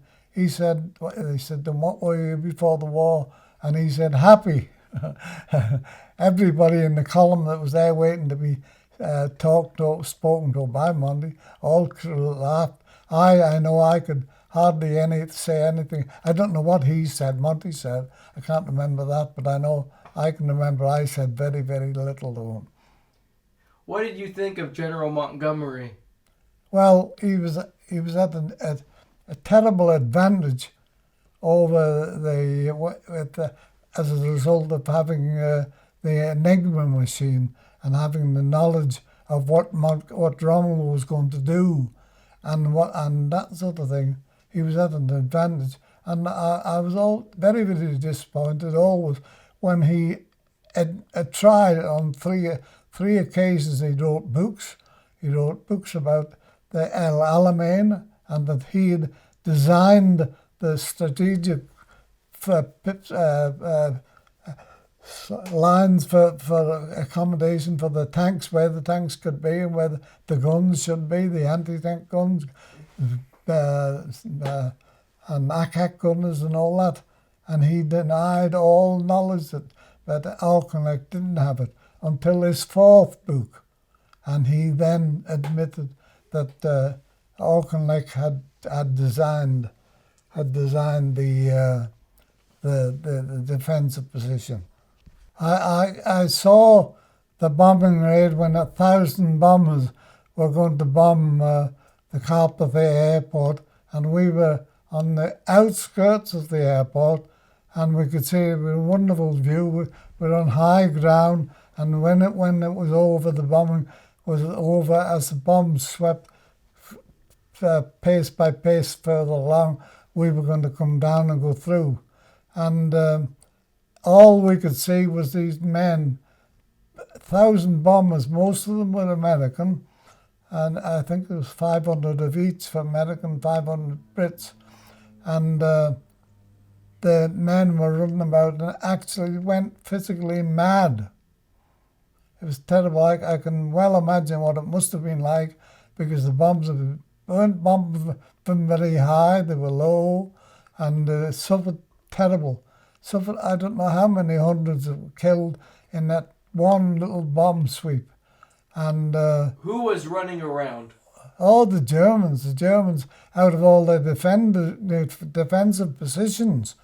And we went through later and took Caen, and because we had no opposition. They were just mad, absolutely mad, and most of them were there. We couldn't see them very well, but we couldn't get out of the tanks to see them. But some of the boys that did get out, see them, said that all their eardrums were burst. They were all bleeding from the ears and that sort of thing. And that was a 1,000 bomber raid, and it was my word. It was. I'm glad to say we never had to have one. Talk to me about the difficulty of fighting in the hedgerows in Normandy. Fighting in the difficulty? In the hedgerows, the bocage. Yeah, well, with the tanks, we would try to do a bit of camouflaging, of course, and we cut branches of trees and that sort of thing, and stick the big branches onto various parts of the tank to try and camouflage them a little bit. But they were all right for a day or two. After 2 or 3 days in the heat, the leaves, of course, were all shriveled and gone, and they were just as conspicuous then as before. So it wasn't very good at all fighting in the bocage. But how did you guys go through the bocage? Well, an American designed a scoop that went in front of the tanks. But that was all right if the hedge wasn't very wide. If it was only a narrow little hedge, it would knock it apart, that sort of thing. But he got quite a bit of publicity, good publicity, from making these scoops. But roots of trees and things like that, they could withstand a tank charging at them. Some of the American veterans who I've interviewed, they've told me that there are times that Americans did not take prisoners. Did not. Did not take prisoners. And I've interviewed, Canadians have told me the same thing. Yeah. It's very, very difficult. You're supposed to take prisoners. But very, very seldom that you couldn't always guarantee that you could take prisoners, because who's going to get out of the tank to look after them when you're in the middle of fighting in the tanks and other shells flying about and that sort of thing? It's very, very difficult. But of course, the Geneva Conventions say you must, and also the Geneva Defence say that you must, if you are taken prisoner, you must be taken prisoner and kept in the land where you're captured. Now, all our troops were captured in France, were sent away back to Canada. And whilst they were out in Canada for maybe about a 12-month, the there's a barrack room lawyer in every barrack. He came up with the idea, it said the Commonwealth, the Geneva Conventions say we were captured in France, we should be taken prisoner in France. and they had to agree that that was the case. So they said, okay, we'll send you back. So they put them in boats, loaded them up to take them back, and 2 or 3 of the boats got, they weren't prisoners, they were prisoners of war. They couldn't have any surrender, any Red Cross protection, and 2 or 3 of the boats were sunk with thousands of prisoners on. So they agreed in the end to stay in Canada where they were, rather than trust going back to England. And that's where that doctor that I told you about, he stayed. He stayed and went through, got it through all his qualifications, and in Canada as a prisoner of war. When you were fighting in the desert, Mr. Duff, where did you guys hide? Where did you guys find shelter to protect yourself from the shells? You couldn't get any shelter at all, only in the tank. What would the infantry do? What would you officially? No, the infantry, what did they do? Oh, dig a slit trench. Dig a slit trench down. And it's amazing how much protection you got from that. It's not very often you'd find a shell would go directly into the slit trench. It did happen. You'll read about many a time it happening, but it's amazing how often it misses. Did you have any experiences against German snipers in combat? Yes. What happened? Yeah. Well, the first place it happened was when in Italy. We fought when we went to Italy. When we were in the desert, there was nowhere for the snipers to go until we got into buildings and that sort of thing. And then when we got into Italy, they were in buildings and up in the trees.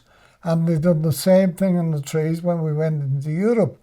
Now, they were hiding up in the trees, and they were cutting the branches off the trees to give themselves a bit of a aiming space, and to camouflage themselves. Well, then, when them leaves faded and died, with all their hideaway was the leaves. Now, I can tell you one thing about... I told you about Pip Roberts, for instance. He had his binoculars, and he used to tie a knot on the back of it, so that it wouldn't, his binoculars wouldn't be bang, bang, banging on the turret. But in Italy, there were quite a lot of snipers there, and more so than when we got into Europe. Did you ever have an experience where the sniper fired near you? No. Yes, Sheila, I'm just in the middle of another interview. Can I ring you back, or were you wanting to know something? I've been in touch with Paul Moulton. Yes? And he would like to interview you about 1 o'clock tomorrow. Would that be okay? I think so. Would it be all right? 1 o'clock tomorrow for the ITV report? Not tomorrow. Oh, what? For the ITV. Oh, yeah, that's fine. Yes, that would be fine. At my house here. Either at your house or my house here, wherever you prefer. Well, you tell Paul, yes, it'll be all right. And if you give him my address, I think he does know. I think he's been here before. All right, I will do that, Hector. No problem at all. I'm still talking. Well, I knew you would be. You'll be talking till Monday morning. Okay, Sheila. Okay, sorry to interrupt. All right, bye-bye. So he's coming tomorrow at 1 o'clock here. He's a nice little lad, a bit older than you, but he's on his own. He's a freelance.